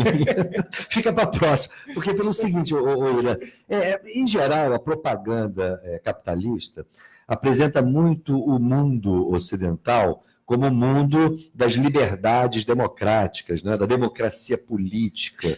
Mas, por outro lado, do ponto de vista social, nós não temos uma democracia. E, vamos dizer, os socialistas, os comunistas, valorizam mais o que se pode chamar de democracia social. Como é que você vê a tensão entre essas duas pretensões humanas? A liberdade política e a liberdade de viver com condições sociais dignas.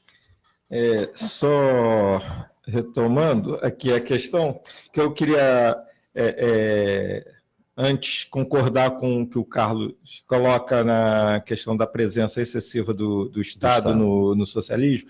E aí, para te responder essa questão, né, o Estado é, sem sombra de dúvida, o fundamental para que você possa, nesse momento inicial do processo revolucionário, implementar mudanças tais que levem a uma democracia social, ou seja, a uma distribuição das riquezas produzidas. Entretanto, se você faz essa distribuição das riquezas produzidas sem apontar para um processo de mudança nas relações sociais e de produção, você vai ser, no máximo, um social-democrata.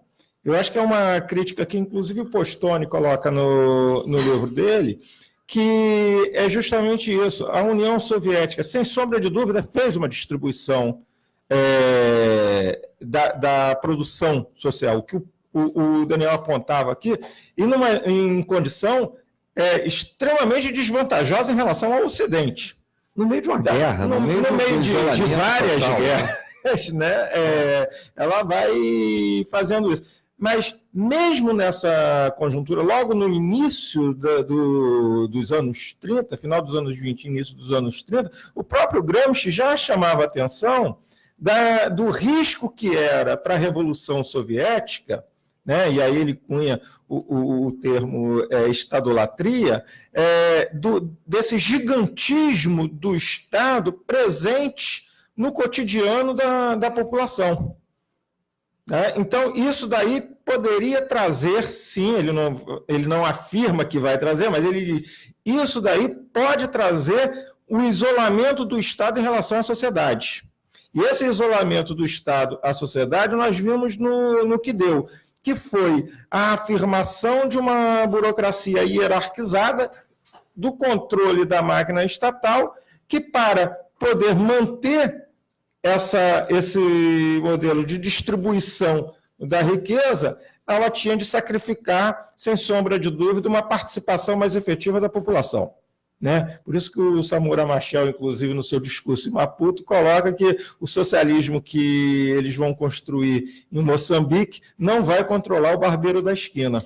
Entendeu? Porque era uma crítica ao modelo soviético. Agora, em relação ao Ocidente, essa tensão do Ocidente na questão da democracia, essa democracia também é bastante relativa, porque você vê na França... Arábia Saudita.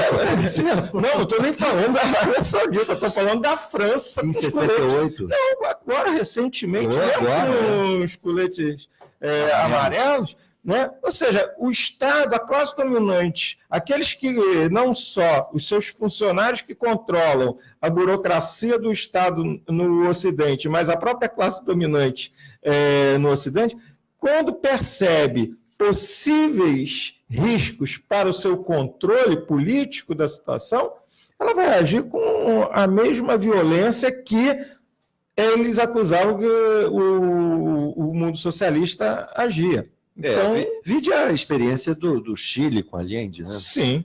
Ali foi um banho de sangue como resposta àquele desafio da chamada transição pacífica, não é? Para o socialismo, né? Os socialistas chilenos e os comunistas sofreram muito por conta dessa ousadia, não é? Agora, Carlos Eduardo, a grande questão, depois eu vou voltar aqui com o Daniel da China, porque é o seguinte... O muro ou a dissolução da União Soviética, fundamentalmente, não impediu o crescimento e o fortalecimento de experiências socialistas em outras partes do mundo. Essa supervalorização do fracasso da experiência europeia não nos mostra, nós, inclusive, como latino-americanos, que nós ainda estamos muito subordinados ao pensamento europeu e ao que se passa na Europa, quando existem processos muito ricos na Ásia, na própria África e aqui na América Latina? Carlos Eduardo. Sim, eu acho que exatamente você toca num ponto-chave, né? O fim da União Soviética, a experiência socialista no leste europeu não desmontou o sonho e as práticas socialistas no mundo. Quer dizer, a experiência chinesa, por exemplo, é uma experiência extremamente inovadora e sem precedentes, porque é uma experiência onde um país que se reivindica comunista ou socialista, se reivindica um socialismo de mercado, consegue desafiar o poder ocidental e os Estados Unidos em termos de liderança econômica no mundo. Não é? E científica e tecnológica, não é apenas a economia. Né? E científica, exatamente. Hoje é a China que está sofrendo as sanções e as ameaças do poder norte-americano frente à sua capacidade tecnológica extraordinária. O caso, por exemplo, da tecnologia 5G, onde os Estados Unidos ameaça, inclusive, outros países que vierem a comprar a tecnologia 5G, de serem retaliados no mercado norte-americano, de serem impedidos de ter acesso ao mercado norte-americano. Então, um pleito, por exemplo, que o socialismo coloca com muita força hoje em dia é o pleito da igualdade. Né? Isso tem desmascarado essas democracias formais, não é? Essas democracias formais, elas estão sendo vistas cada vez mais como embustes pela população, como formas oligopólicas de gestão social. O caso do Chile é absolutamente típico. Como é que uma pessoa pode ter uma fortuna equivalente a 1% do PIB chileno? Não é? Como é que pode ser democrático a tarifa do metrô variar conforme a hora e o pico, e um ministro do interior dizer para os trabalhadores o seguinte: olha, vocês querem pagar mais barato, acordem uma hora mais cedo para ir trabalhar, porque assim vocês resolvem o problema da passagem mais alta. Então, há uma crise desse modelo de uma democracia formal que se desvinculou completamente do pacto keynesiano, com pleno emprego, de alguma referência de política pública que promova a igualdade social. Então, o que se vê no mundo é essa democracia formal ser absolutamente apropriada pelo grande capital e, inclusive, mostrando claramente que essa contraposição entre Estado vinculado ao socialismo e mercado vinculado ao capitalismo é falsa, porque o que se tem hoje, depois do período neoliberal, é um brutal crescimento do Estado no mundo inteiro. E o que vai dizer se essa sociedade que aumentou fortemente a atuação do Estado é capitalista ou socialista, para onde esse Estado vai? Então, o que se tem hoje é uma brutal intervenção do Estado nos países capitalistas, gerando lucros para um capital que, inclusive, desiste de centrar sua acumulação no setor produtivo e passa, então, a fabricar capital fictício. O caso brasileiro é um caso típico, não é? Durante o governo Fernando Henrique, se aumentou fortemente o nível de intervenção estatal na economia, e tudo isso foi exatamente para substituir a circulação produtiva do capital para uma circulação que se passa a dar através da mediação do Estado, que fabrica lucros que não têm nenhuma contrapartida na produção real. Então, hoje o que se coloca no mundo é isso. Para que esse Estado serve? Esse Estado serve para praticar política social? Esse Estado serve para ampliar o mercado para as populações que têm baixíssimo poder de consumo? Ou esse Estado serve para fabricar capital fictício? Essa é a questão que está colocada no mundo hoje, essa é a questão que está colocada na América Latina. Essas instabilidades políticas que nós estamos vivenciando na região são sinais claros disso. A tentativa aqui na América Latina de se impor golpes de Estado e de destabilizar governos nacionais populares para que os Estados Unidos possa reagir a esse protagonismo que vem de outras partes do mundo. Não é? Se os Estados Unidos perder a sua área de hegemonia regional, ele vai estar em péssimos lençóis. Não é? Todo o esforço dos Estados Unidos é para que a China não possa articular geopoliticamente uma massa territorial euro-asiática, não é? E impedir, por outro lado, que a China entre no seu espaço geopolítico, desarticulando o seu protagonismo nessa região. O que vinha acontecendo, né? A China se tornou a principal parceira comercial de vários países da América Latina. O bloqueio que os Estados Unidos impõem a Cuba, na verdade, só fez aproximar Cuba da China. Então, a tentativa dos Estados Unidos em Venezuela, ela foi limitada pelo fato de que a região passou a se articular militarmente com a Rússia. E se nós tomarmos, por exemplo, a questão militar, as mudanças são tão rápidas e tão expressivas. No início do século XXI, Rússia e China tinham um orçamento militar equivalente a 16% do orçamento militar norte-americano. Hoje já é 50%. Né? Se somar a Rússia com a China. Né? Daqui a 20 anos pode ser um orçamento igual. Então, nós estamos num momento de grandes transformações no mundo, onde a questão da igualdade é uma questão cada vez mais central, onde a questão de para quem o Estado se dirige é uma questão cada vez mais fundamental, e onde essa hegemonia eurocêntrica e anglo-saxã do mundo e seu modelo de democracia está sendo profundamente questionado. Daniel, e a China? Porque essa questão aqui que o Carlos Eduardo coloca é importantíssima, porque essas ditas democracias ocidentais estão todas em crise. Crise política e crise econômica também. Ao passo que a China, que na ótica ocidental é uma ditadura, não é isso? É um país que tem assegurado ao seu povo uma perspectiva de ascensão material e amparo social, porque é difícil desvincular uma coisa da outra, é invejável, ainda mais para um país que há 40 anos, por exemplo, padecia boa parte da sua população de fome. Olha, eu creio que a crítica socialista contemporânea, considerando-se o nosso tema inicial, o Muro de Berlim, o significado disso, a crítica a essa experiência socialista anterior, ela deve resgatar duas referências que eram básicas no socialismo do século XIX, que era a necessidade de combinar liberdade e igualdade. Eu acho que, penso que a experiência do socialismo do século XX se deixou muito levar por diversos tipos de circunstâncias históricas e orientações teóricas e ideológicas a enfatizar unilateralmente o princípio da igualdade e deixar de lado, deixar na obscuridade o princípio da liberdade. O princípio da liberdade é um princípio socialista.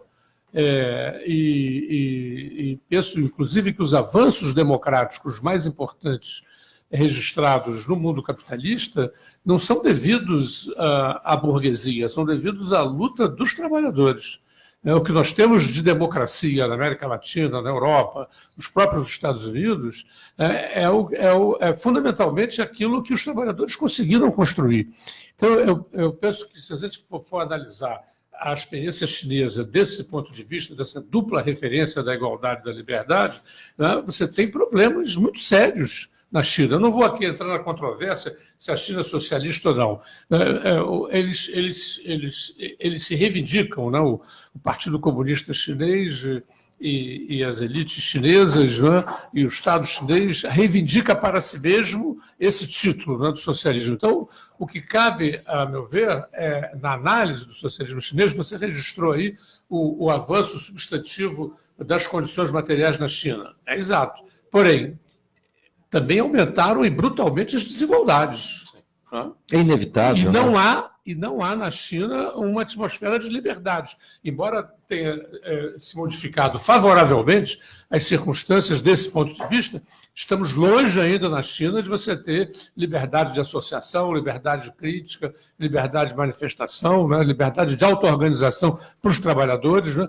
Então, eu penso que o socialismo chinês ainda continua muito tributário, do ponto de vista dessa experiência mais ampla que a gente está estudando, do Estado onipotente, do controle, das hierarquias, né? Êxitos, sem dúvida, fantásticos, do ponto de vista do crescimento material, de projeção da China como segunda potência mundial, né? Porém, déficits muito importantes do ponto de vista da liberdade e da auto-organização. Então, eu creio que essas referências, né, a crítica socialista não pode abandonar essa dupla referência da liberdade e da igualdade, tanto na análise do muro, como na análise da experiência do século XX, como da análise da atual China. Irã, e essa questão, o enigma chinês, o que é para você? Bom, eu não sou estudioso da China, né?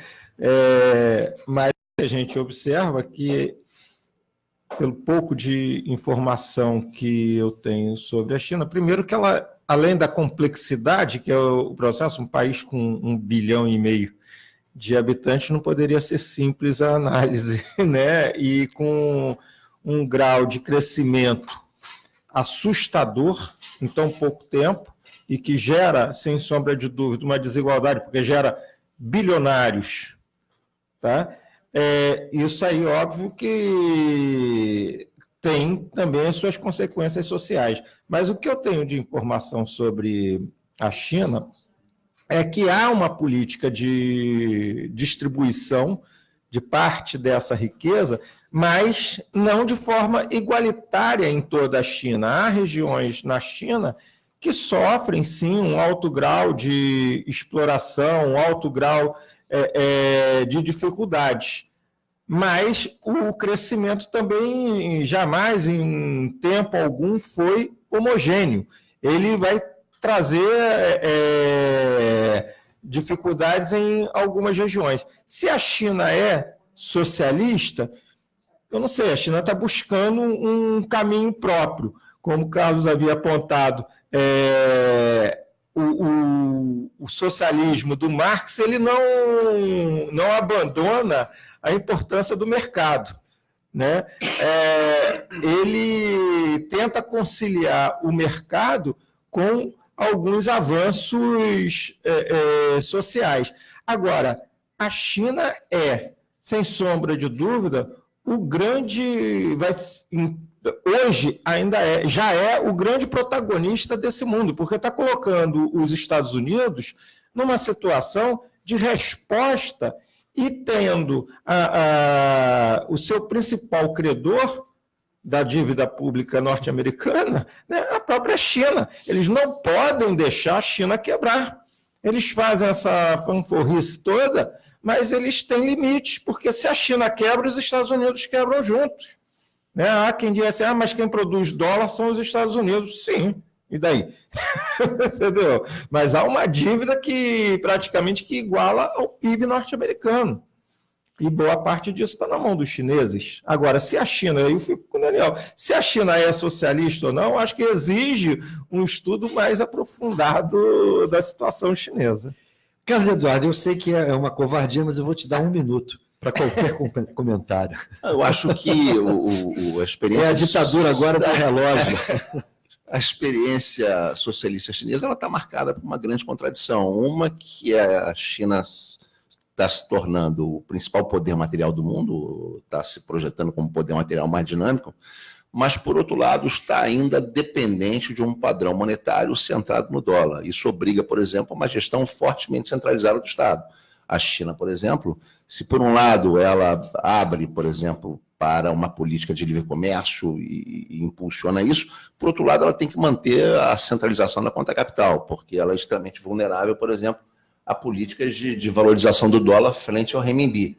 Quando a China tentou fazer a sua moeda flutuar livremente, os Estados Unidos elevou o valor do dólar, em poucos dias eram 500 bilhões de dólares das reservas chinesas. Então, tudo isso obriga a China a manter um certo controle. E também, esse crescimento da China na economia mundial está ainda, em parte, vinculado à penetração no mercado norte-americano, o que levou as exportações serem o centro dinâmico da economia chinesa, o que levou, portanto, à elevação da desigualdade, mas hoje se tenta rever isso através da Rota da Seda e através do estímulo ao crescimento do mercado interno. Carlos Eduardo, Irã Redel e Daniel Arão Reis, muito obrigado pela contribuição de vocês. Wilson Roberto, lá de Niterói, a Ana Santos, o Edton Trota, Marcelo Cantizano, todo mundo elogiando muito aqui a mesa. Parabéns a vocês. E eu lembro que hoje, às 17 horas, haverá o ato Quem Mandou Matar Marielle. Eu reivindicava aqui que as centrais, partidos estivessem presentes, e estão presentes. São entidades como a FAFERJ, a CUT do Rio de Janeiro, o PSOL, o PT, que estão convocando aqui o ato. O PCB, o Irã nos lembra aqui. É isso. É hora de cerrarmos fileiras e, principalmente, exigir aí o esclarecimento desse crime horroroso que nos abateu. Eu agradeço a audiência que vocês nos deram e segunda-feira a gente se reencontra aqui no nosso horário especial a partir das 9 horas da manhã. Tenha um bom dia, um bom fim de semana e até segunda. Aqui termina mais uma edição do Faixa Livre.